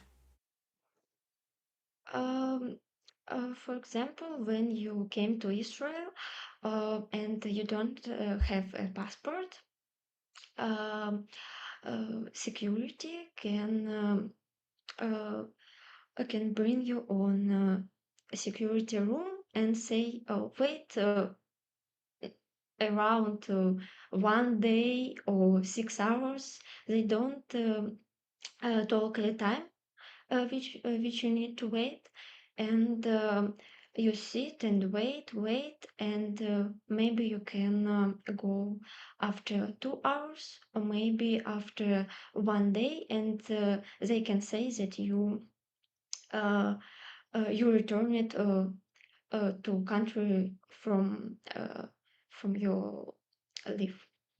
Do you think it's possible for people to learn how to become more patient? Yes, I think they need to control themselves and work on this thing because it's a really important skill for daily life. And when you have something uh, nervous, and it can be help you uh, to be more fluency. Let's talk now about technology and waiting. How has technology changed the way that people deal with waiting? Um, Now all technologies are planned for make all things quickly, and uh, now people prefer to make a search from AI and not search from Google, and it can be more quickly than it be, for example, 3 years ago, and it changed our mind, and people started to want more quickly to search their search. In the past, of course, when when a group of people had to wait for something, they often made conversation with each other. Nowadays, we see a lot more people looking at their phones while they're waiting. Do you think this is a positive thing or a negative thing? I think that is a negative thing because people lose their uh, uh, co- conversation skills. And after, I think, 10 years, uh, a little bit people will talk with each other. Is there anything we can do to stop this from happening? Yes, we can be uh, less sit in our smartphones, and also um, more walk in the streets and take conversation with other people. Okay, thank you. That is the end of the test. So, Sasha, the first question I always ask people is, how are you feeling? A little bit nervous. Yeah, it's uncomfortable, isn't it, when you speak to a stranger for the first time on the internet. People are watching. It's very easy to feel a little bit nervous. How do you feel about your performance? Do you think you did a good job, or do you think you were strong or weak in some parts? Oh, I didn't remember some words, easy words, and it was hard for me. Just a small point on, like, in part one, you asked me to paraphrase the question. Now, in part one, the examiner can repeat the question. In part three, the examiner can paraphrase the question. So the examiner can help you in part three. If you're not sure what patient means, for example, it should be a discussion. So you could say, what do you mean patient? And then the examiner can explain patient to you. So keep that in mind, that in part one, the examiner can repeat the question, but in part three, the examiner can, if you ask them to paraphrase the question. Sorry, I'm just putting somebody in timeout because they were a bit rude in the chat using bad language. It's the internet. It's okay. Okay, the themes that you had. Oh, I'll ask people in the chat. Let me know what you think in the chat. What score you think Sasha deserves for this performance, and then we'll speak a little bit about it. So the topics that you had, first of all, I asked you to talk about the school where you study. Then I asked you to talk about languages, then noise. In part two, you spoke about a situation when you had to wait a long time. And then in part three, it was all about patience and waiting and technology and things like this. How did you feel about the topics? Were these comfortable topics or uncomfortable topics for you? Uncomfortable topics. I didn't know some words, and it was hard. Which of the topics was the most uncomfortable for you? The last one? No, with noises, I didn't know what to say. Yeah, I think one of the questions, the question, I don't know if you remember, I said, have you ever complained about noise? And I felt like maybe you didn't know. Do you know what this word means, complain? No. No? Okay. But you answered it okay. You speak Russian, right? The Russian word is жаловаться. Complain. And so sometimes, quite standard grammar and vocab, if you don't know those words, it can be really, really difficult to answer those questions because maybe you don't know complain. Now, hopefully, in part one, you shouldn't have difficult questions with difficult words, but certainly in part three, some of the questions can be tricky. I think one thing I like about your speech is your pronunciation. I think it's very clear. It's easy to understand the things that you say.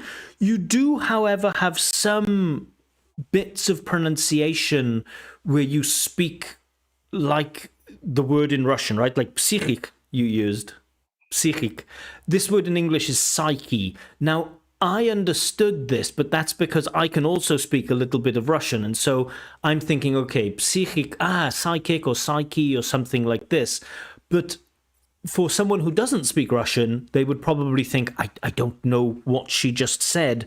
And you had a few cases where you mispronounced just a few words, like auditory, you said, instead of auditory. But also, this word like auditoria, this sounds like a Russian word too. And in English, we'd usually just say the classroom instead of the auditorium. We do have the word auditorium, but it's a bit strange. So just, the classroom or the test room, something like that might be a little bit better.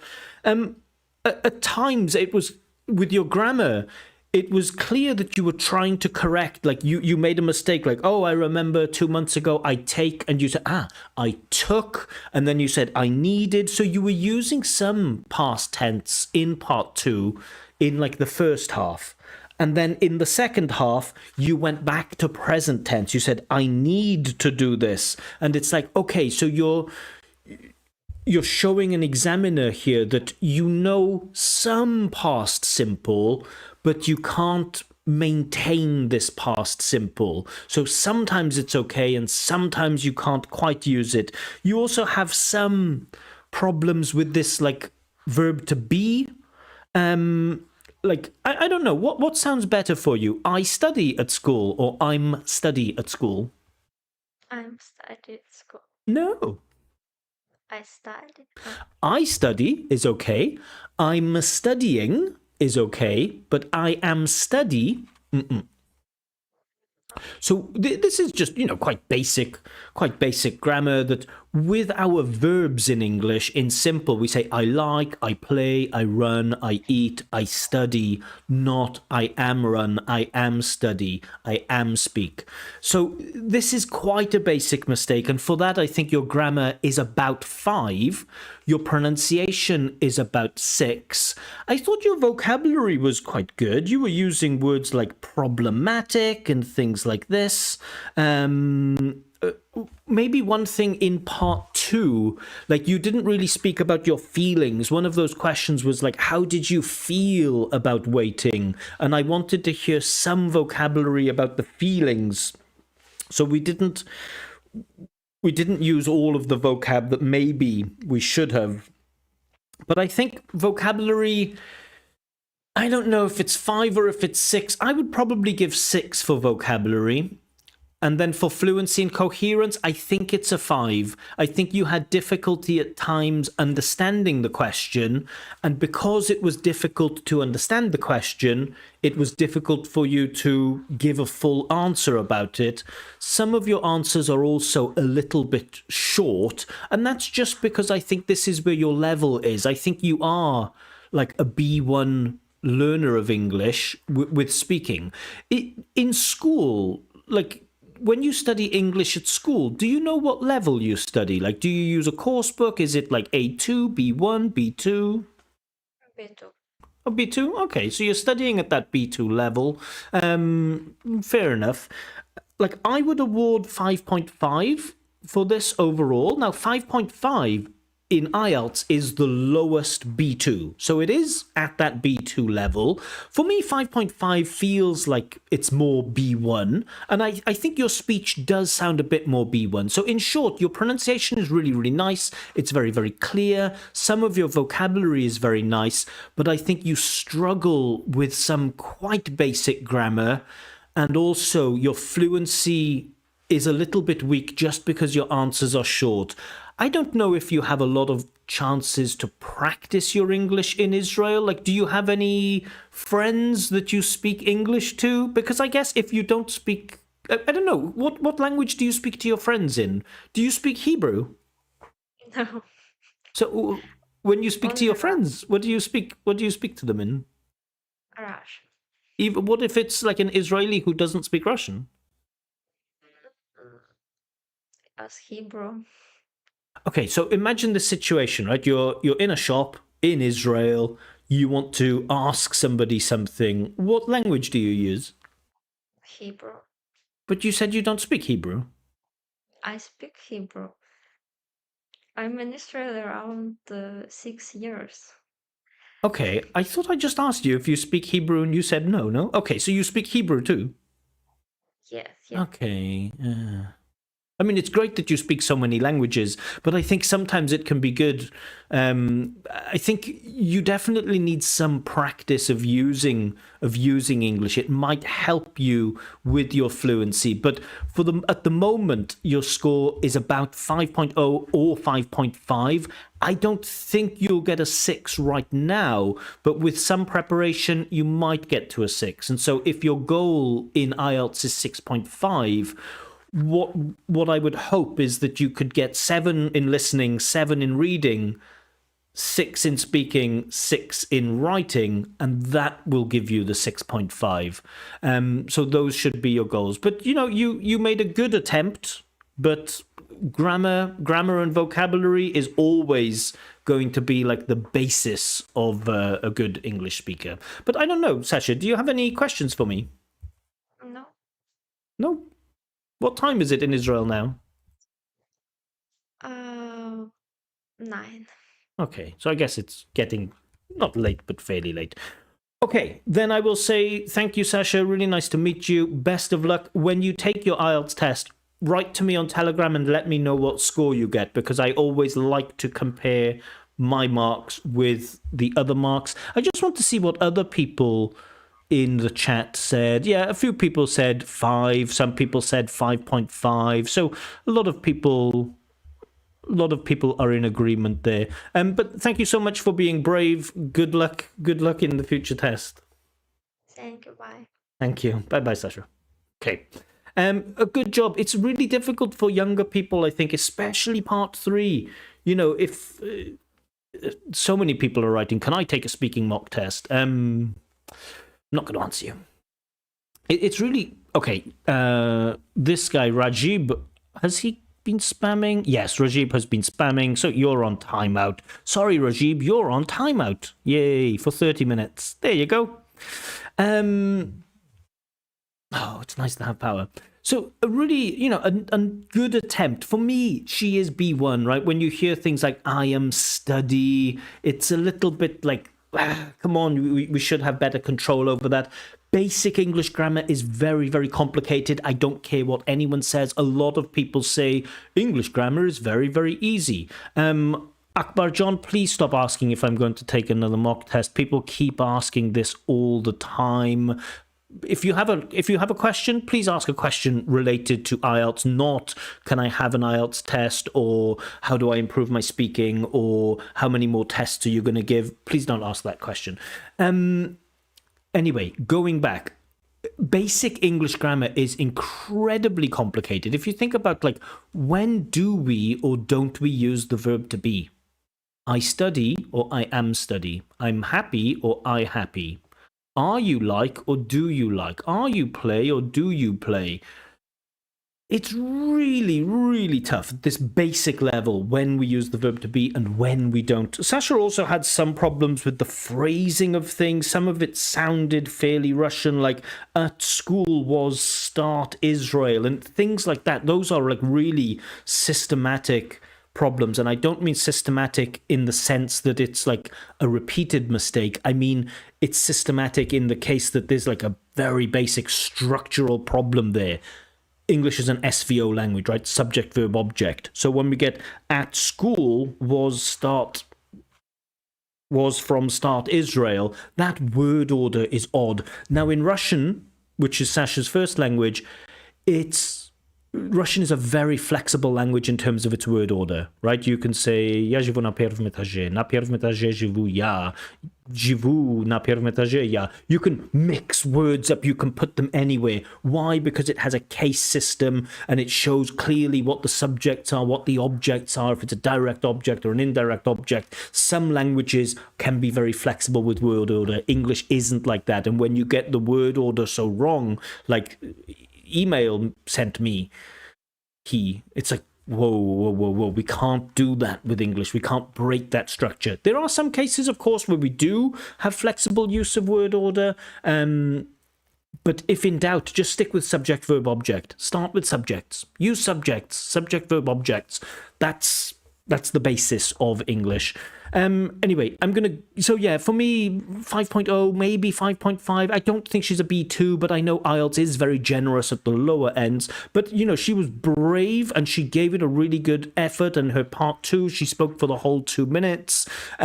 She held it together. Her pronunciation was really clear. Her ideas, when she was on topic, were also easy to follow, even if they were a little bit short. So definitely a lot of things to like in her speech. But for me, there is a clear limitation in fairly basic grammar and to a lesser extent vocab. But yeah, a nice person, seems like a nice person. I wish her the best of luck.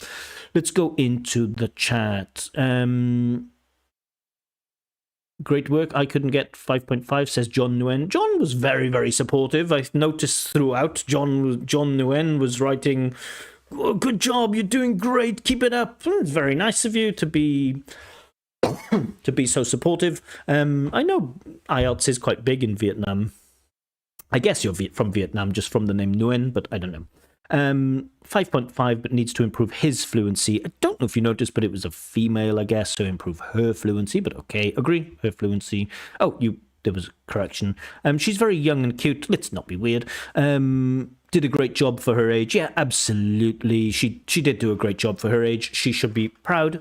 You know, at her level, at her age, I didn't know any language as well as she knows English, and English is just one of the languages that she speaks. So she should be super proud. As if says, can I take the speaking mock? Not going to answer that question. Candidates are selected at random from a Telegram chat. Are you going to take another mock? Not answering that question. Rohit says, I'm frustrated about the exam. Don't be frustrated about the exam. Find a strategy. Find a strategy and follow the strategy and make improvements and get the mark that you need. It's not the exam's fault. I took the exam twice and scored 6 in both speaking and writing each time. By the way, I took the mock test with an English teacher and ChatGPT. I got 6.5. I don't want to waste more money. Yeah, it's not a cheap exam. It's a really expensive exam. And if you're not ready for the test, you really shouldn't take the test. Now, getting 6.5 from an English teacher and ChatGPT, I can't say anything about your English teacher because I don't know who your English teacher is. What I can say is that ChatGPT cannot reliably give marks. So don't take, you know, if ChatGPT gives you a super high mark or gives you a super low mark, don't read anything into that. Trust me when I say ChatGPT cannot. ChatGPT absolutely cannot evaluate speaking or writing. So it just guesses. And in most cases, it writes, 6, 6.5 or 7. If you need, I don't know what score you need, Rohit. But if you got a 6 both times, probably your level is at B2. And that's that, right? IELTS is only an English proficiency test. YouTubers and teachers and test centers want to make you think that it's something more. Those people and those organizations want to make you think that if you pay a little bit of money, they will have the secret hacks, the secrets that examiners like. All of that stuff is nonsense. It's absolute nonsense. The thing that will determine your mark in IELTS will be your level of English. The writing, you can definitely, there are definitely practical things that you can learn with the writing. But the first thing you have to have is the level. If your level is not C1, you are not going to get a band 7. And it doesn't matter what exam prep you do. If your level is not C1, you're not going to get a 7. And that's the thing that people need to understand. You can't hack it. Anyway, John Nguyen says, can I take the test? Everyone says, can I take the test? Can I take the test? Candidates are selected from my Telegram channel. Not from here, not by asking me in the YouTube chat. So how many folks are going to take part for today? I don't answer that question. Do you think you will arrange a similar session in the future? Yeah, of course. I do these things quite regularly. Present continuous, says John Nguyen. Good. Don't know what that's in relation to. Indicating the action is happening at the present. Thank you. That's not the only function of present continuous. It could be a present trend. It could be a background action. It could be a future arrangement. There are lots of functions of the present continuous.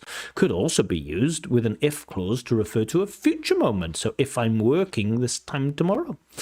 But yeah, okay, fine. Present continuous has many functions. Omit says, what are the most common tenses used for IELTS? That's one of the weirdest questions I've ever heard. But the most common tense that is used in the English language is present simple. About 60% of L1 users' speech or conversational speech is in present simple. It's the one you have to get right. But IELTS will test you on a variety of, times. So you'll have to learn how to talk about the future, about the past, about the present. But asking which are the most popular tenses, the answer to that question isn't going to be useful at all. Should I take another test, says Rohit, like the PTE? My gut said, let's try again. Why would you think that I would have an answer for you? I don't know. I don't know about the PTE. I was planning to be an examiner for PTE actually, but I didn't go ahead with it in the end. I don't know. Maybe I'll reapply. I don't know anything about PTE. Sorry. Cambridge exams. If you want to get C1, I think IELTS is easier than the Cambridge exam, so I wouldn't recommend Cambridge Advanced. If you want to get C2, then I'd recommend Cambridge Proficiency for the speaking, but the use of English is a beast, absolute beast. Okay, more comments. Yeah, there was one person who was quite rude, so I deleted their comments. So I think there were some comments about that. Okay. Jesus says, IELTS will set you back a hefty amount of money, all things considered. Yeah, it's brutally expensive, isn't it? I know there's that like Duolingo test, which is... there's a Duolingo test, which is fairly cheap, but I don't think it's really high prestige. There's another exam that I'm an examiner for, so I won't mention the name of the exam, but it is a cheaper version of IELTS. But yeah, in general, IELTS is super expensive. It's tough. And people should only take IELTS, first of all, if you need it, and second of all, if you have that level. Right? And keep in mind your level might drop on test day. So if I was taking IELTS and I needed a score of 7.0 in the speaking, I probably wouldn't take it until I was sure that I could get 7.5 every time. Because I know that on test day, probably something's going to go wrong. Probably I'll be a bit nervous. Probably I'll underperform a little bit. So I see too many people who are like at band 5.5 and they say, I need a 6.5. I'm taking my IELTS next week. And it's like, you're not going to get that mark. We can hope and we can wish and we can pray. But at the end of the day, if you don't have the English level, you're not going to get the mark. Sorry. Yazida says, I love seeing your channel grow. I don't. I remember subscribing when you only had a few hundred subs. Yeah, those were the days. I remember when I got a nice 200 subscribers. I got a nice message from Soykot, one of the early fans of the channel. Lovely guy. It was nice times. Wilder times. But yeah, it's interesting to see the channel grow slightly. I'm still, a very, very small channel compared to others, but, regular content, and I'll continue to grow. And maybe one day I'll get that 100,000 subs. Maybe not this year, maybe next year.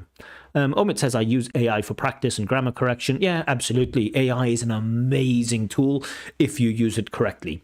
If you're asking it for evaluation, it's going to be terrible. If you ask it for grammar correction or even explanations or even alternative ways of phrasing things, great, amazing. AI can be a fantastic tool, but like all instruments, you have to know how to use it, right? A guitar is only really a good tool if you know how to use it. Otherwise, it's not.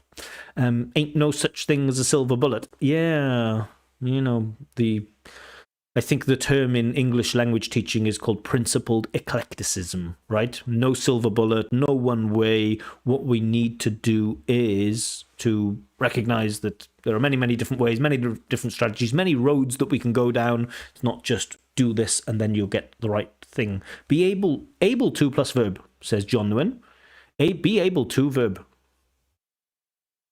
Good, John Nguyen. Good. You're showing off your knowledge of adjectival modals then. How often do you come live? Usually once every 2 weeks. It depends how busy I am. Recently, I've been super busy. I think in May, I'm going to have a bit more free time, so I'll try to stream a bit more often. John Nguyen says, I often use present continuous to describe a fixed action that will occur in the future. I'm going to the USA this time next year. Yeah, but you don't even need that fixed time in the future. With the verb, if the main verb is go, you can just avoid be going to do something. You can just use present continuous. I'm going to the cinema tomorrow. Even if it's not like a fixed arrangement, just a regular plan, if the main verb is go, using continuous is fine. I'm going home later. I'm going to the theatre this weekend.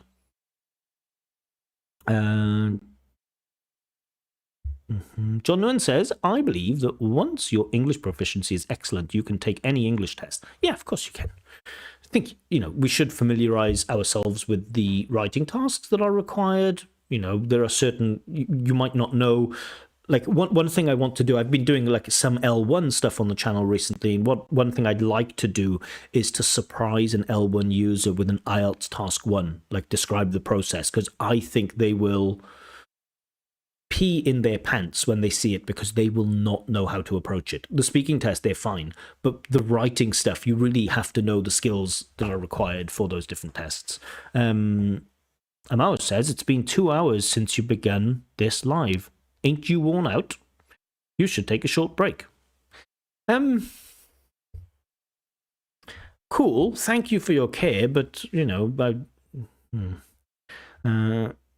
they should aspire to speak like educated native speakers. Forget about aspiring to speak like native speakers. If you're an L2 user, you're probably never going to speak like a native speaker. And sometimes people do really, really, really put a lot of effort into it and manage to get to that thing where they sound like an L1 speaker.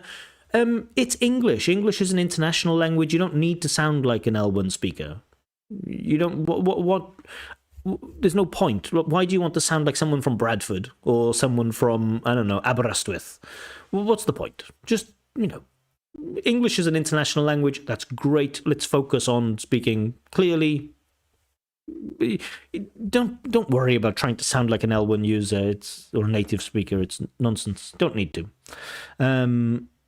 Why don't you start teaching reading? I'm struggling. Shuvo, my job. I'm You don't get to decide what I do. I'm sorry. Teaching reading. I don't know why. I don't really want to teach reading. Why would I want to teach reading? It's boring. And there are millions of ways that you can. The thing with writing and speaking is that it's so difficult to get feedback on it. So I think my time is better spent doing writing and speaking. The listening and reading stuff. Anyway. Jorbeck says, I got my breakdown for speaking. It turned out to be 8 overall with 9 in LR, but 8 in GR. What would you suggest? Okay, again, so many people ask that. How do I get it to 9? I would say to get to band 9, absolutely not worth it. Don't bother.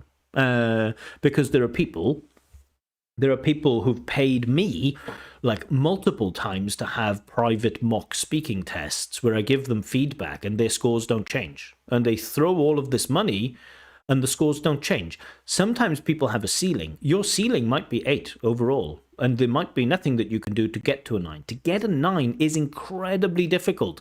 The best way to get a 9 is to do research on examiners and find out which examiners are super generous and then have the test with that examiner. That's probably the best way to get a 9. It's really difficult to get a 9. It's really, really, really difficult. So when you ask, I'm here like as an examiner, not as this is what you need to do to get a 9. This is my tip. Some tips I can give, of course, basic ones, but I can't, Jorbeck, I can't for you create a strategy, a roadmap to get to a 9. If you were my student, I would do a diagnostic with you, right? We would have a chat. I would understand who you are, what's stopping you from getting a 9. We would have that long discussion. We would get that diagnostic, and then together we would create a plan with the hope of getting just your GRA.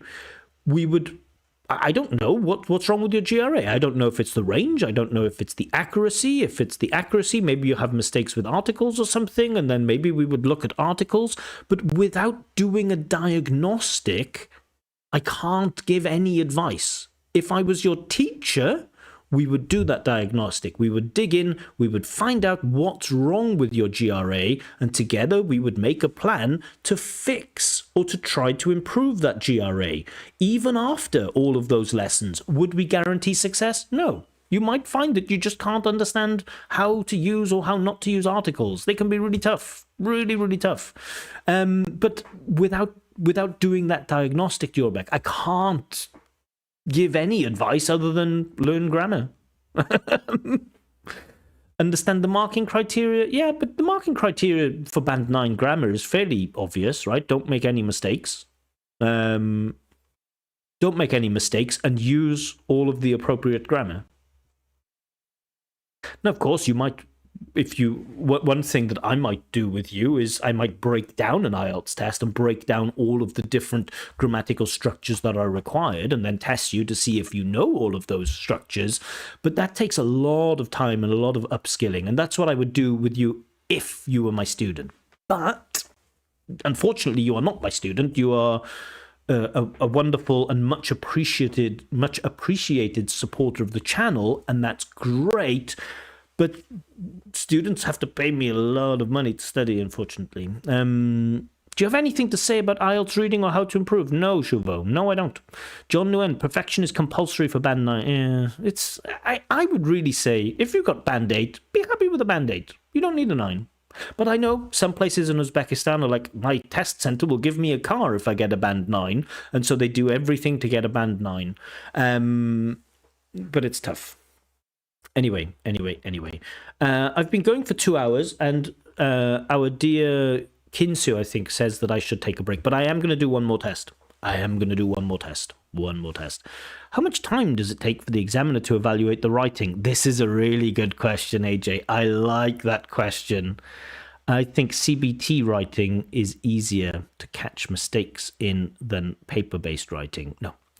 I'm going to write a message in the Telegram chat. For you guys in the chat, I'm going to ask you a question. I just want you to answer this with a number. How many minutes do you think it takes an IELTS examiner, on average, to check, let's say, writing task 2? How many minutes do you think it takes an IELTS examiner to check writing task 2? I'm going to post a message in the Telegram chat. I want to see your answers to this question. Yeah.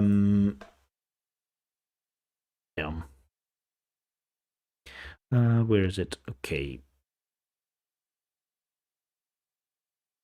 If you're watching the live stream and would like to be the third candidate, leave one reply to this message.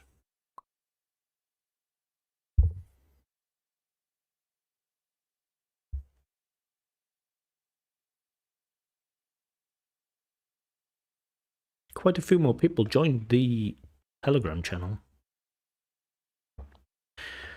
Shuvo says 30 minutes. You can also paint says 2 minutes at most. John Nguyen says 10 to 15 minutes. AJ says maybe 5 minutes.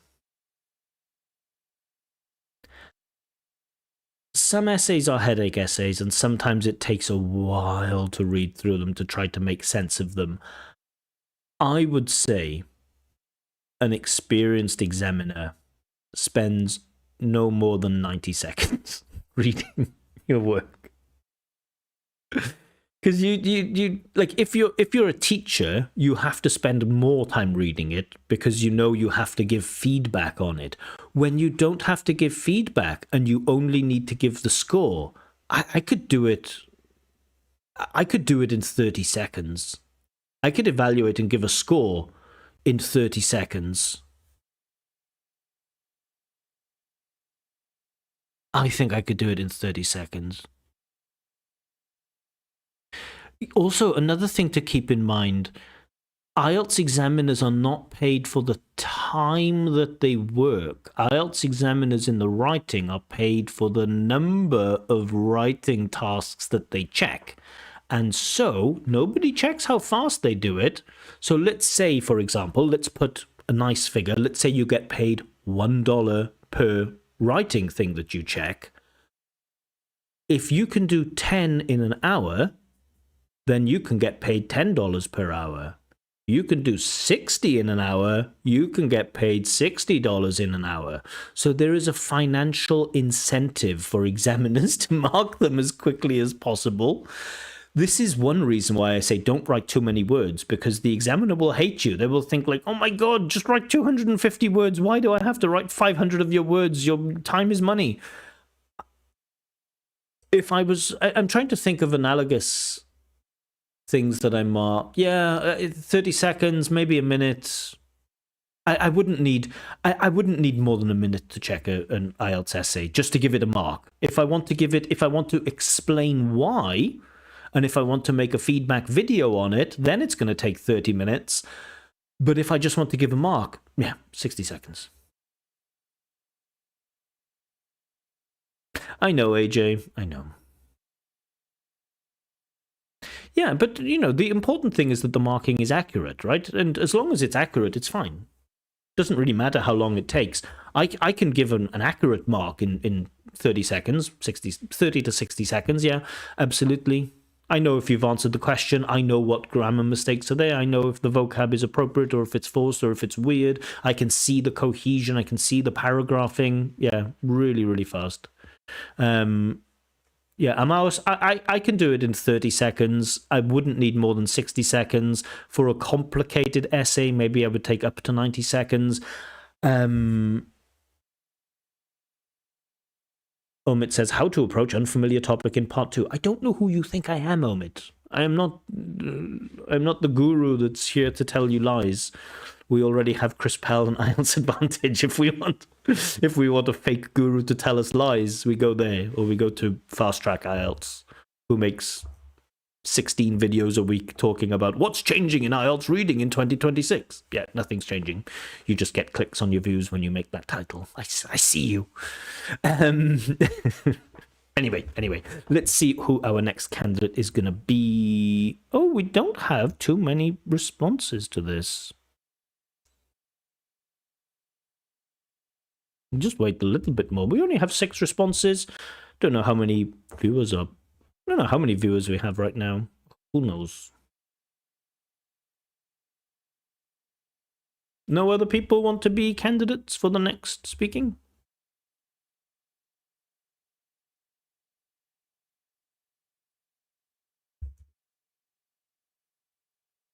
You are the expert. Well, I'm an examiner. I mean, I'm an expert examiner, sure. I usually write 400 to 500 words. I don't like that. Really don't like that. Really don't like that. There is no upper limit officially, but you don't need 400 to 500 words. 250 words is a little bit light. I would say, if it's a super complicated essay, maybe allow 320, 330. But really, you should be aiming to write IELTS essays in 300 words.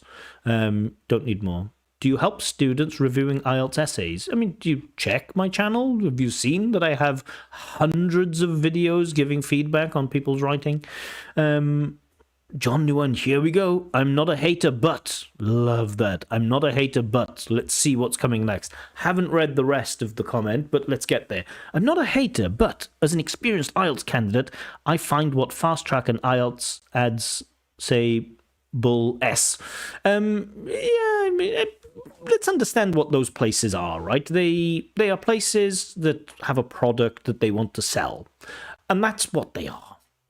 And we can see that they do the search engine optimization, they do the clickbait titles, the clickbait thumbnails, because, and the reason for this, John Nguyen, is you're an experienced IELTS candidate. Their channels are not for you. The majority of people who consume IELTS content are people who are taking IELTS for the first time. People who are taking IELTS for the first time. And so there's a quick turnover, right? You go in, you prepare for IELTS. Oh no, I need to take IELTS soon. What do? You look on YouTube and then you see the stuff. Oh, what you need to know, guaranteed band 9, or use these 5 words in your speaking. Great, that's the content that I want. I'll click on that. And then after 3 months, they take their IELTS and then they never go back to it. So channels like mine are not very attractive for those people, but channels that promise the world and sell a product, that's who they're aiming at. They're aiming at those people who are new to IELTS.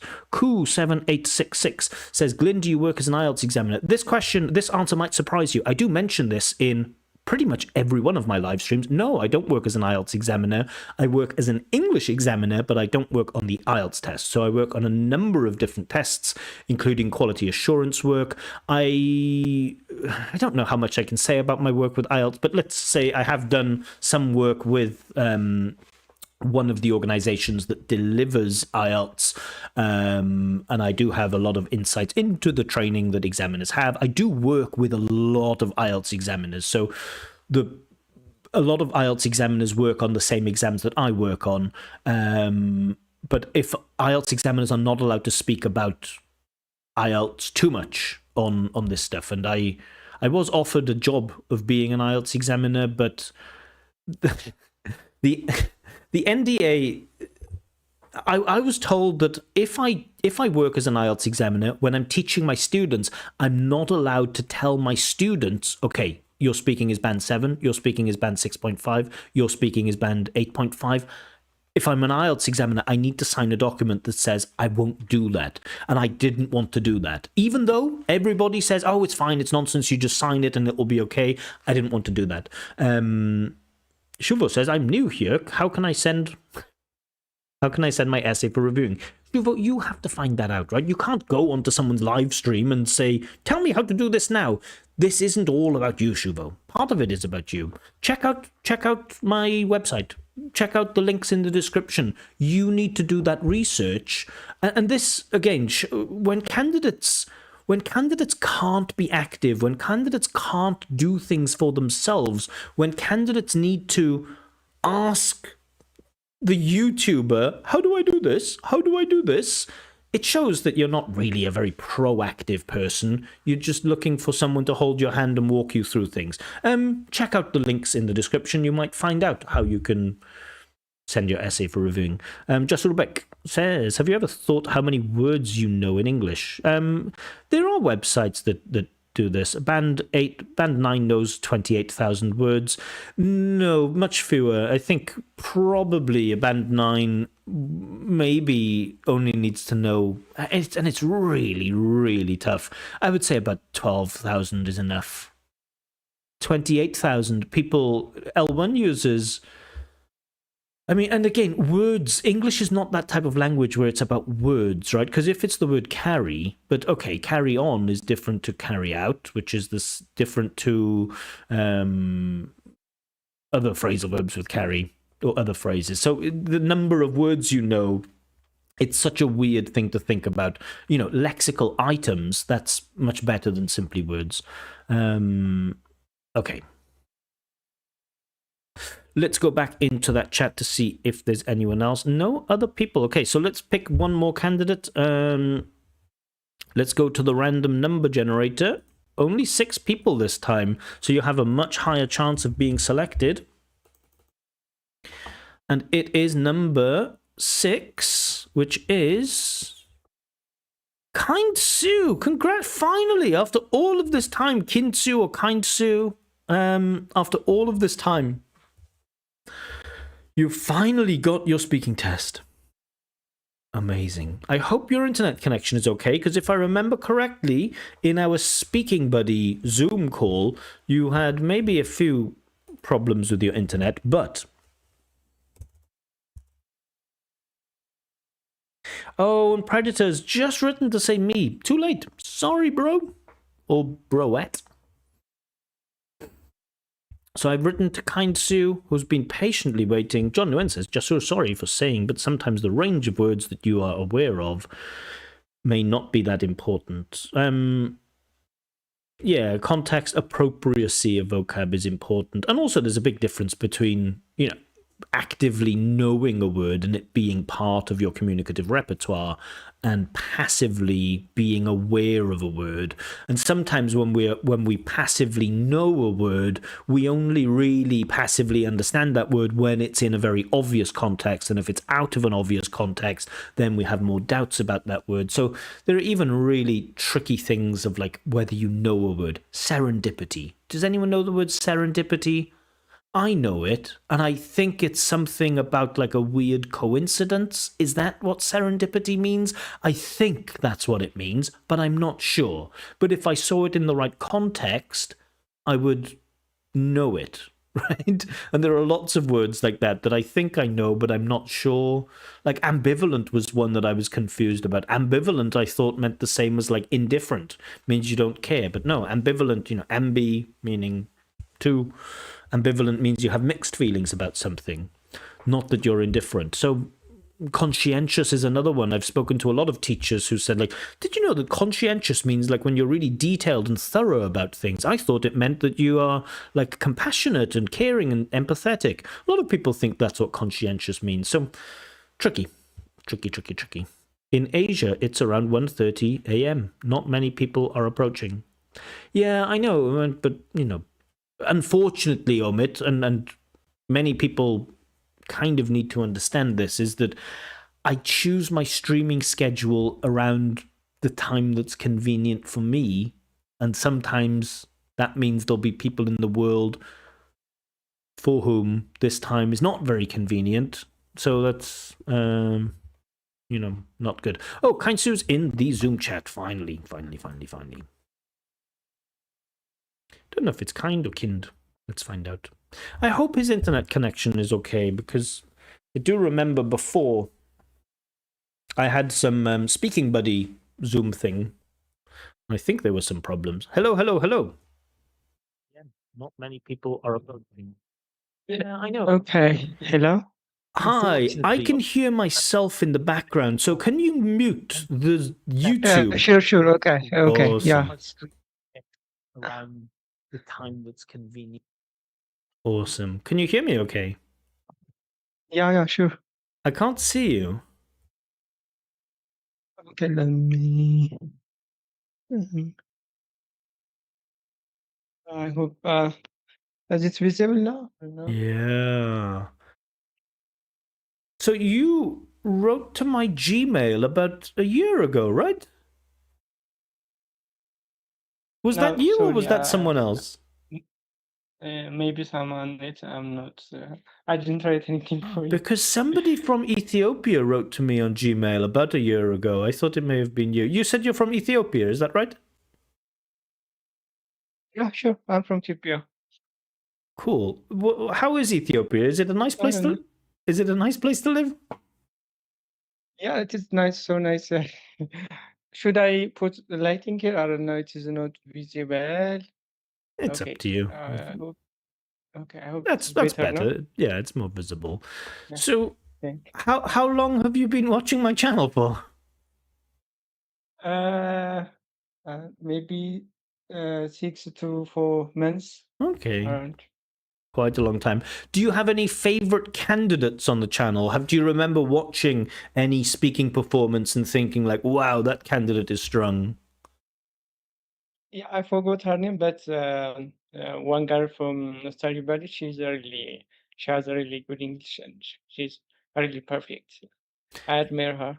Yeah, we've had a few really, really strong candidates on the channel, which is nice. Why are you taking IELTS? What do you need IELTS for? Yeah, I'm planning to pursue master's program abroad, and I also book an IELTS exam, and that's why I'm taking IELTS. Where would you like to study abroad? In which country? Anywhere else, anywhere, Europe or North America. Yeah. Do you have any ideal country in your mind? Like when you're sleeping at night, do you think like, oh, I really want to go to Germany, or I really want to go to Canada, or I really want to go to Australia? Okay, yeah. I like to go to Canada. Okay. And what are you going to do your master's degree in? What subject? Economics. Economics. Okay. So are you like a Yeah. future financial advisor, or a future accountant, or a future actuary, or no, maybe not actuary. Where's my pen? Yeah. Actually, I'm more lean to data related subjects like data science or data analytics. Yeah, I like so All much. right. So I'm sure as a long-time watcher of the channel, you know about the IELTS speaking test, right? You know there are 3 parts: personal questions, long-term, abstract discussion questions. Do you have a pen, piece of paper with you for the notes in part 2? Yeah, I do have, yeah.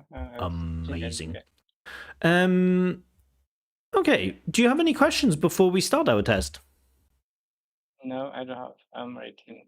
Cool. Well, you've been waiting a long time, my friend. So let's see you shine. Let's no pressure. All right, let's start this test. Good evening. My name is Glyn. Would you please tell me your full name? Okay, my name is Sasha, And what should I call you? Amos is. I prefer to be called Amos. Amos? Okay, thank you. Now, in this Yeah. first part of the test, I'm going to ask you some questions about yourself. Where do you live? I live in Addis Ababa, the capital city of Ethiopia. And do you like living in this place? Yeah, I do like live here because people come from different backgrounds, and we live in harmony. And the city is better infrastructure compared to other city in Ethiopia. Better job opportunities, and I like to live here. Yeah. And is it easy to find like fun things to do in your free time there? Sorry, can you come on, please? Is it easy to find fun or interesting things to do in the city? Yeah, it is very scarce until it has been transforming, and there's a lot of public parks built here and there, and it's very water fountains, and it's very enjoyable, and we have a lot of fun to do. And is there anything you'd like to change about the city? Yeah, I think it's global issue, but living cost is becoming high and high, and rent is so increasing every time you change your house. The rent is peak, and that's yeah. I would like to, if I have opportunity, I would like to change this thing. And actually, it's a global issue, and All right, let's talk about food now. What kind of food do you like? So we have different tastes here in Ethiopia. I like spicy food, Dorovat, if you know about. Yeah. Very traditional, special prepared food. I like spicy foods. Do you prefer eating at home or eating out? I prefer eating at home because I enjoy cooking, and you know what things to mix, and you feel free about. You don't have any uh, worry about the kind of food you take in. So I prefer to eat at home. Is there any food that you dislike? Okay. Uh, no, I don't have any food that much I don't like. Huh? And has your taste in food changed since you were younger? Yes, actually, in recently I struggled to have some updates even, and yeah, when I live in myself, so uh, you have to select something, and so yeah, I feel less updates in when I'm becoming older. All right, let's talk about being late now. Are you usually on time or are you usually late? So this is my weakest point. I usually go late. Actually, my workplace is around here, and I usually it is very close, very close workplace. But I have to run always. I have to rush and have to run rush. Yeah, I went late often. And how do you feel when other people are late for meetings? Okay, yeah, it's annoying to be honest. Maybe you have different plans, you have different arrangements, and people getting late and need a lot. Yeah. And what are some common reasons why you or your friends are sometimes late? Uh, I say commitment more of sometimes maybe traffic and other unexpected events that may be the cause for being delayed. Yeah. And is there anything you can do to become more punctual? You have to know how long you will travel and arrange accordingly. You have to wake up early, and you have to commit early for work, dress up and everything. And Okay, thank you. Now, in this next part of the test, I'm going to give you a topic, and I'd like you to speak about that topic for 1 to 2 minutes. But before that, you'll have 1 minute to prepare for your topic, and you may take notes if you wish. Do you understand? yes, I will now share the topic in the Zoom chat. Can you see the topic? loading fast. Wait, yeah, I can see. Yeah. I'd like you to describe an activity that you would like to try in the future. Your 1 minute of preparation time starts now.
Okay, so that's the end of your preparation time. To remind you, you'll have between 1 and 2 minutes to give your talk, and I'll let you know when the time is up.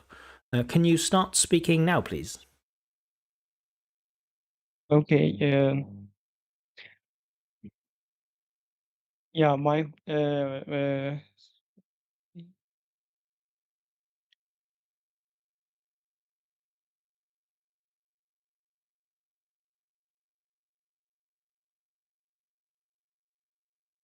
so my hobby is to be efficient, or to be enabled to cycle, to ride a cycle, a bike.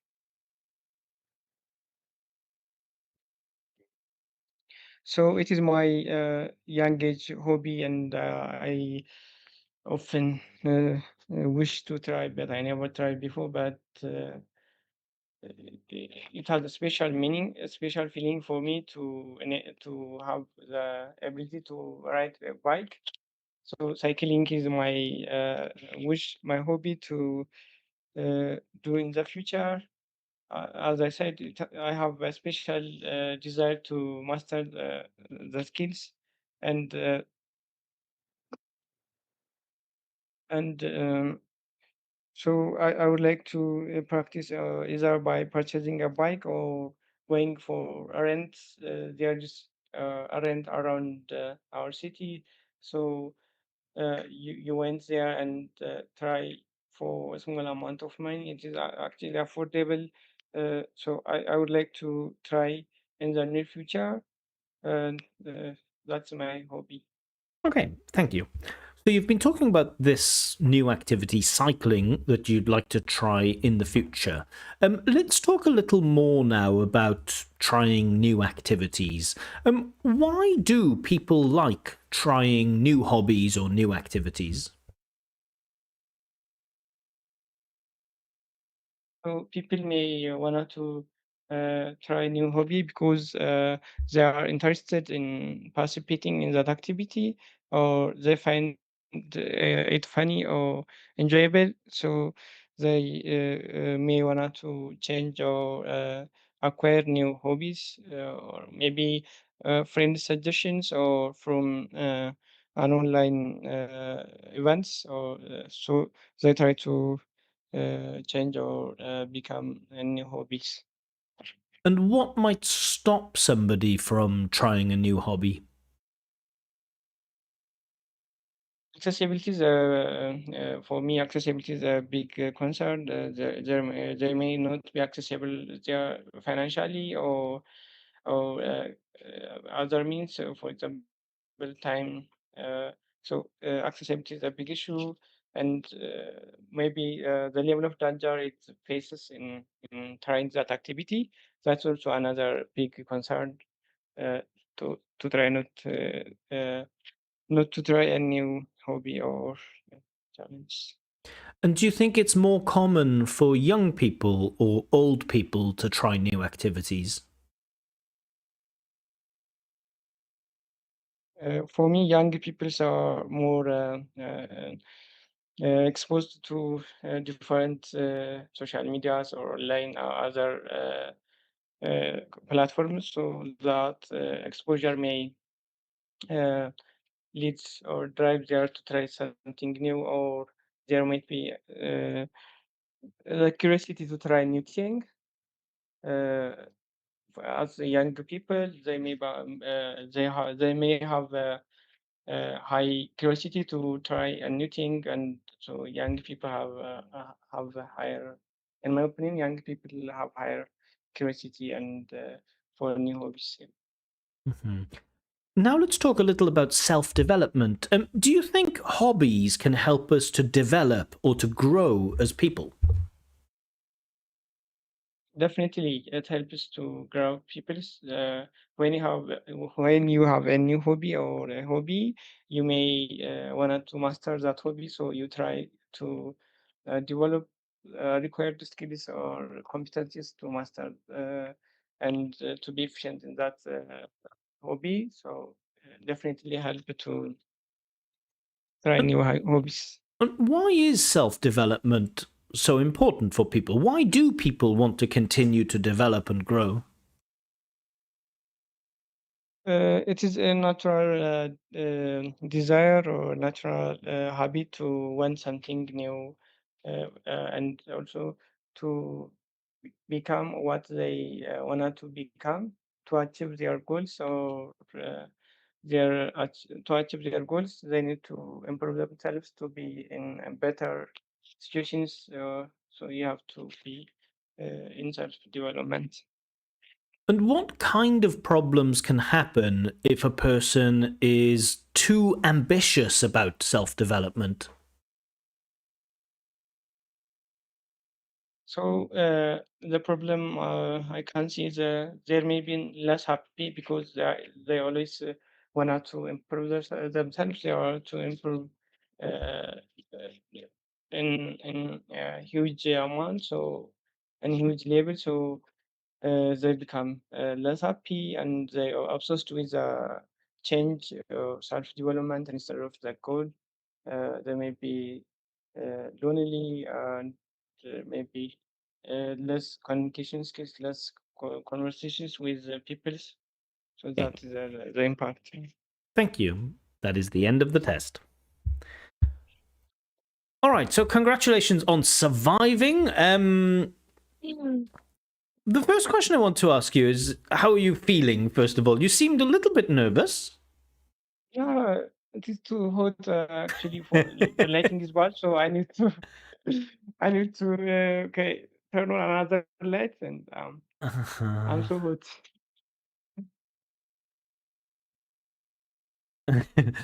Talk to me about part two, because in part two, we had a lot of silence at the beginning, and it was like, I didn't know if you were distracted by something or if you needed to move something. But when I said, like, can you start speaking now?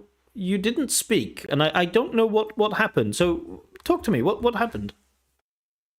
I forgot what was the question. I point out some points to talk about, but I lost what was the question about.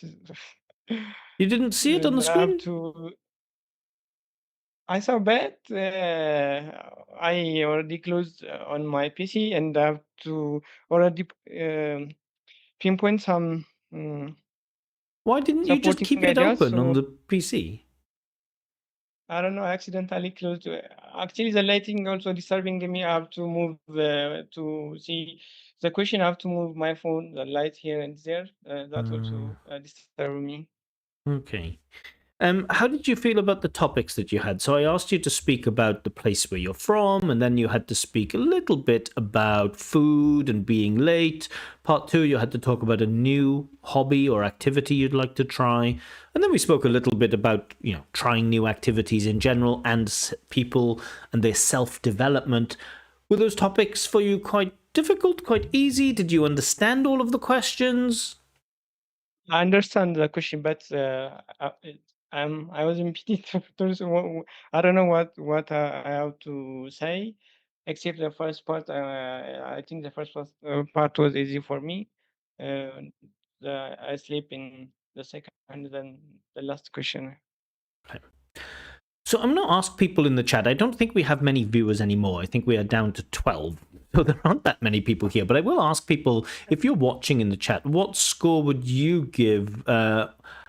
Amosa, you said your name is right. Oh, Amos, yeah. Amos. Amos, sorry. What score would you guys give Amos? Let me know in the chat. Before I ask, I'll tell you what people write in the chat. That's okay. I want to ask you, Amos, what do you see as some of your biggest strengths or some of your weaknesses with English? Yeah, I'm good at responding daily or simple questions, but when it is becoming big or huge, I lost words to construct sentence. Yeah, that was my big issue. Now, for me, this is a very difficult one to mark. A very difficult one to mark, and I'll explain why. Firstly, I don't know if it's an audio problem. Maybe there's a small audio problem, but I found it quite difficult to understand what you were saying. And I think maybe part of it is an audio problem, but I think part of it is a pronunciation problem. Sometimes you speak quite quickly, and when you speak so quickly, it can be difficult for me to understand. Like the name of the city that you're from, you mentioned that a few times, and I couldn't quite hear it. And sometimes some of the answers, I don't know always if you're speaking on topic, because I really have to really strain and really work hard to try to understand. And I think it's written in, I think it's band 5 that, the ideas are fairly easy to understand, the main ideas, but patches of speech lose clarity. And so for pronunciation, I'm going with band 5 just because it wasn't easy for me to understand what you were saying.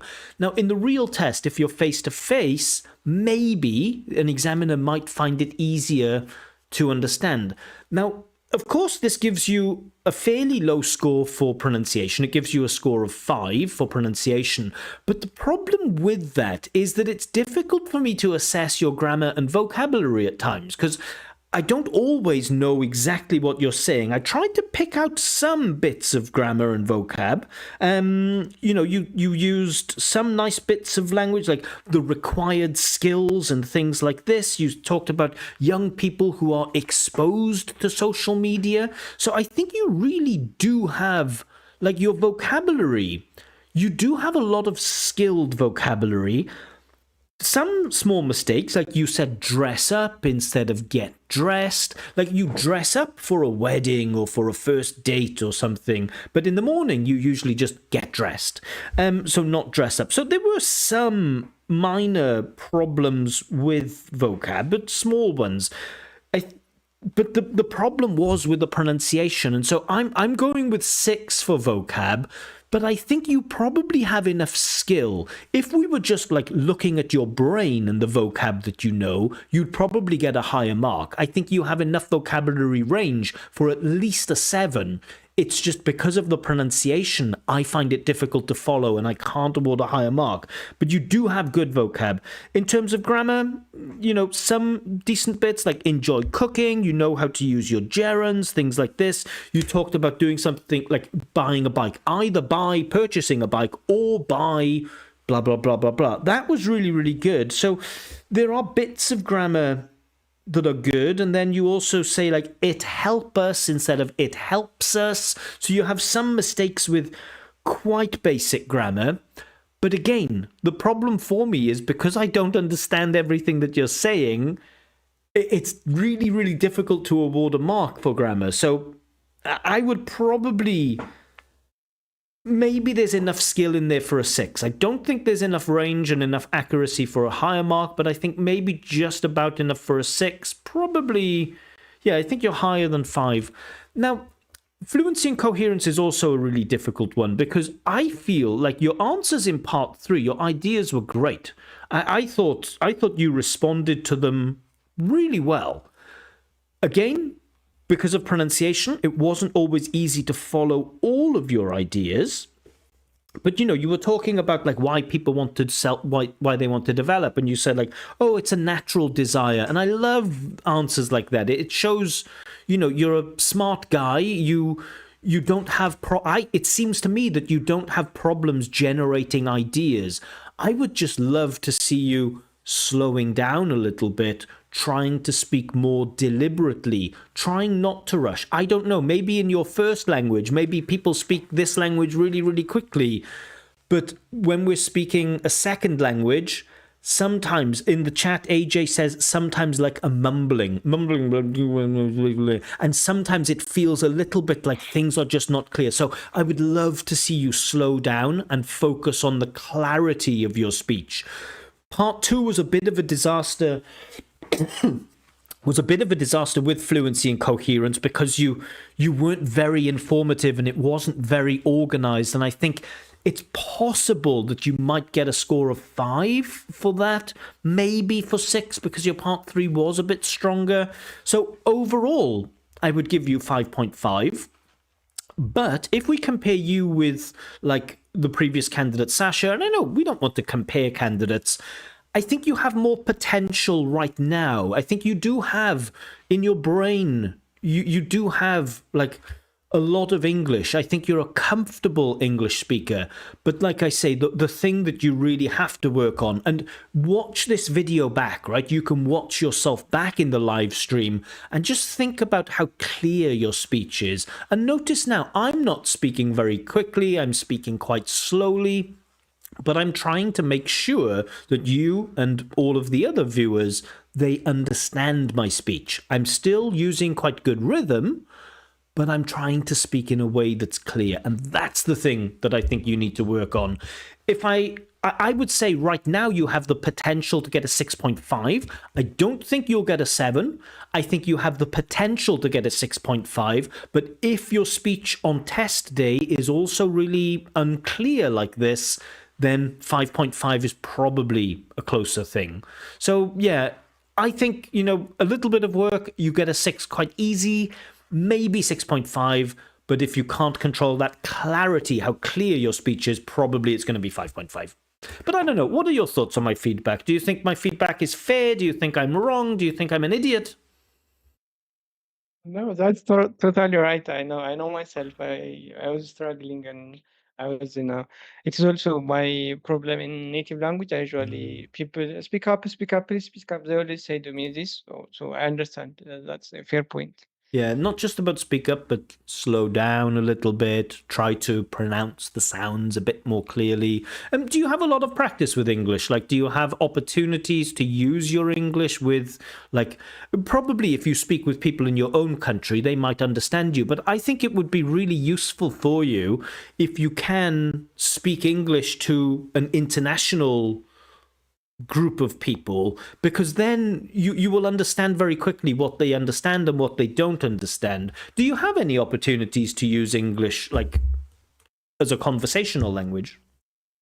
Yeah, but recently I joined an app called Tandem. There is people, and the problem there is they don't give feedback, but otherwise they are everyone is in your level, and we try to speak the language. So yeah, I recommend the people watching here to check out Tandem. They are very good app. Yeah. Link in the description and use bonus code blah blah. No, I've heard of Tandem before. It's good for like speaking partners and things like this. I've never tried it, but it sounds like a good idea. Well, thank you for your ongoing support, Kinsu. Maybe you'll get lucky again, and for sure I will do another Zoom session like we had our study buddy thing before. I will do another Zoom session on that in the future. One thing to keep in mind, if you want to find a study buddy, if your internet connection is good, great. If people can see you, great. If people can hear you clearly, great. These things matter. Like last time you couldn't get a study buddy, a lot of people didn't get a study buddy. But part of that, I think, is that people, when they were speaking to you, they thought like, I don't understand everything he's saying. And so, that can be a tricky thing. But I'm sure I will see you again sometime in the next few months or so. Sure. Yeah, I'm here. I'm always here. But my internet is very good. Yeah. My internet connection very good. Last time I was joined late, that's why, and yeah, I come late, but Yeah, your internet I don't have connection any seems internet okay issue. now. Now it seems okay. Yeah, Yeah. yeah. Next time we'll get better luck, hopefully. Okay, well, thank you for being a guest. I will ask you to duck off, and I will duck. I said duck. I will ask you to duck off. It means to disappear. I will check any more Okay. comments in the chat. Thanks a lot, man. Okay. Really, really nice to meet you at long last, and enjoy the rest of your evening. Yeah, I think I'm better in writing, but I really appreciate the opportunity and becoming part of your community and being here. Thank you so much. It's a great opportunity, eye-catching and constructive feedback. Thank you so much. Have a nice time. Thank you, brother. Bye-bye. Bye. Did he open his mouth and something like this? Okay, Rajib, I put Rajib in timeout, right, for 30 minutes because he was spamming the chat. And now Rajib has started spamming the chat. So I'm not even going to read his message because he's spamming the chat. He's going in timeout. This time for 5 minutes, and let's see if he learns his lesson this time. I don't know. Just don't spam the chat, right? Rule number 1, don't spam the chat. I have a lot of rule number 1s. Let's see what people have said.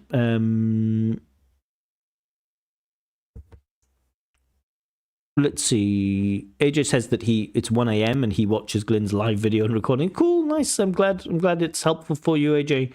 I feel like we've done a test before. I'm not sure. I definitely had an AJ, I think, but I don't know if it was with you or with. I'm not sure. I remember you spoke about your hometown very beautifully, if I remember correctly, but I'm not sure if it was you or not. Rohit says questions for the 1 and 3 parts are decided by the candidate's answer. Nah, they're not. Well, not really. Question 1, you just selected from a list of questions. Question 3, those ones are, right? Like with both the 2 candidates who were 5.5 today, I didn't push them like I would push a band 9. I was quite generous, I think, with the wording of the questions. With a band 9 or with a band 8 or with even maybe a strong 7, I would challenge them more and force them into deeper corners, I guess. So yeah, questions 3, they can be based on the candidate's response, but not so much not so much part 1. A few people said 5.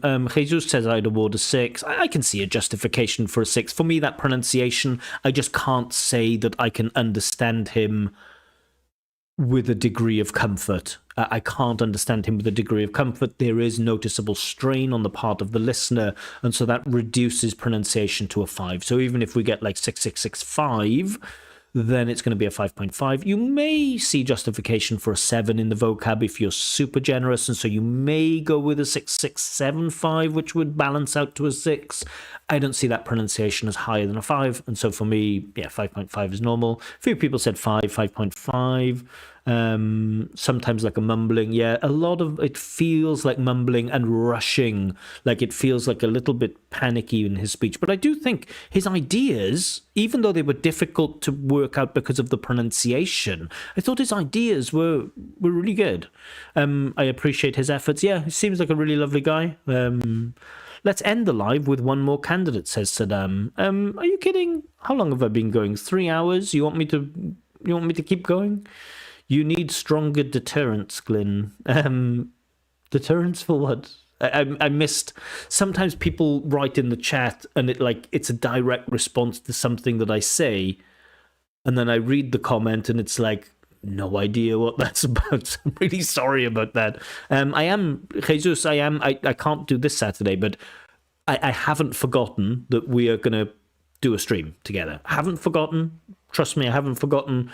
When will it be? I don't know. But since you can only really do Saturday, it might be a few more weeks, but we will get there. AJ says, yes, I took the mock test with you around January 2025. Yeah, I remember when you were talking about your hometown, if I remember, you were like going into like really poetic, beautiful, deep language. And I was thinking like, Don't do that. Just tell me where you're from, and then let me ask you about it. But you had a lot of good vocab, and I think in part 2, if I remember correctly, AJ, in part 2, you spoke about taking a risk with money. Was it something like that? Or helping a friend with money, something like that in your part 2. I remember if you're the candidate I'm thinking of, I remember being very impressed with your part 2.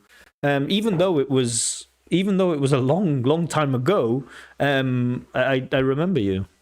Yeah. January 2025, well, more than a year ago, and I still remember your part 2. And then I think in part 3, we spoke about risk-taking in general, right? What kind of people take risks? Why do some people not take risks? And so on. I remember. Food? Maybe I'm wrong.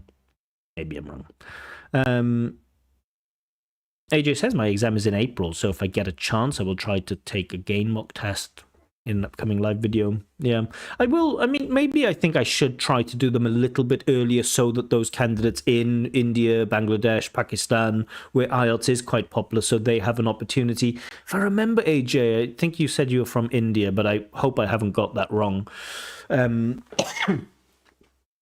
Yeah, so I will maybe one day I will try to do a friendlier time. But when I change the time, then people in, I don't know, Uzbekistan and Russia, or people in Europe then say, oh, why is it so early? Can't you do it a little bit later? Can't please everybody, unfortunately.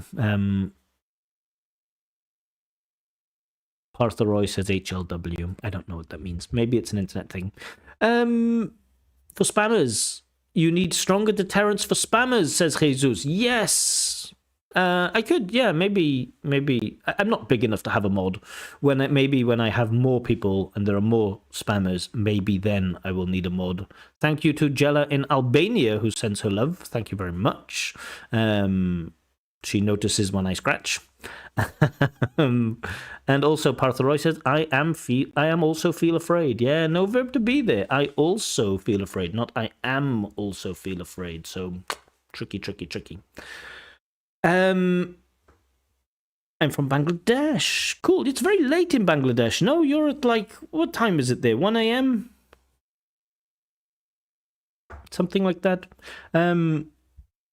And then Jesus says, yeah, it doesn't matter how carefully one plans streams, someone will always be left out. Yeah, it's okay. We will get to our stream. Don't you worry about that.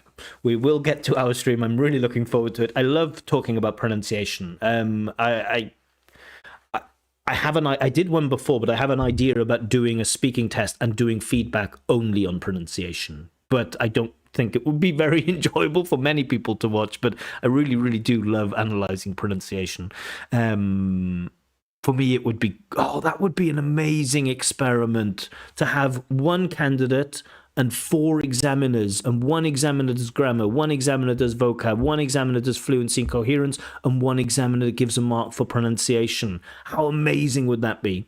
2 o'clock Bangladesh time. Wow, super late. All right, I've been going for 3 hours, you guys, so I feel like I've put in a good solid shift. 3 candidates, 3 hours, plenty of questions, plenty of answers. Sorry that I don't have magical answers to questions like what can I do to get a band 9 in grammatical range and accuracy, or how can I improve my reading. I will never be able to answer those questions. Even if you ask me over and over again, I won't be able to answer them. I mean, yeah, and stuff. Anyway, thank you all for your ongoing support, for your activity in the chat and all of that good stuff. If you applied for a speaking test and you didn't get one this time, sorry, better luck next time. There will be plenty more opportunities, so stay tuned to the Telegram channel. More videos from me coming soon, but for now, bye-bye.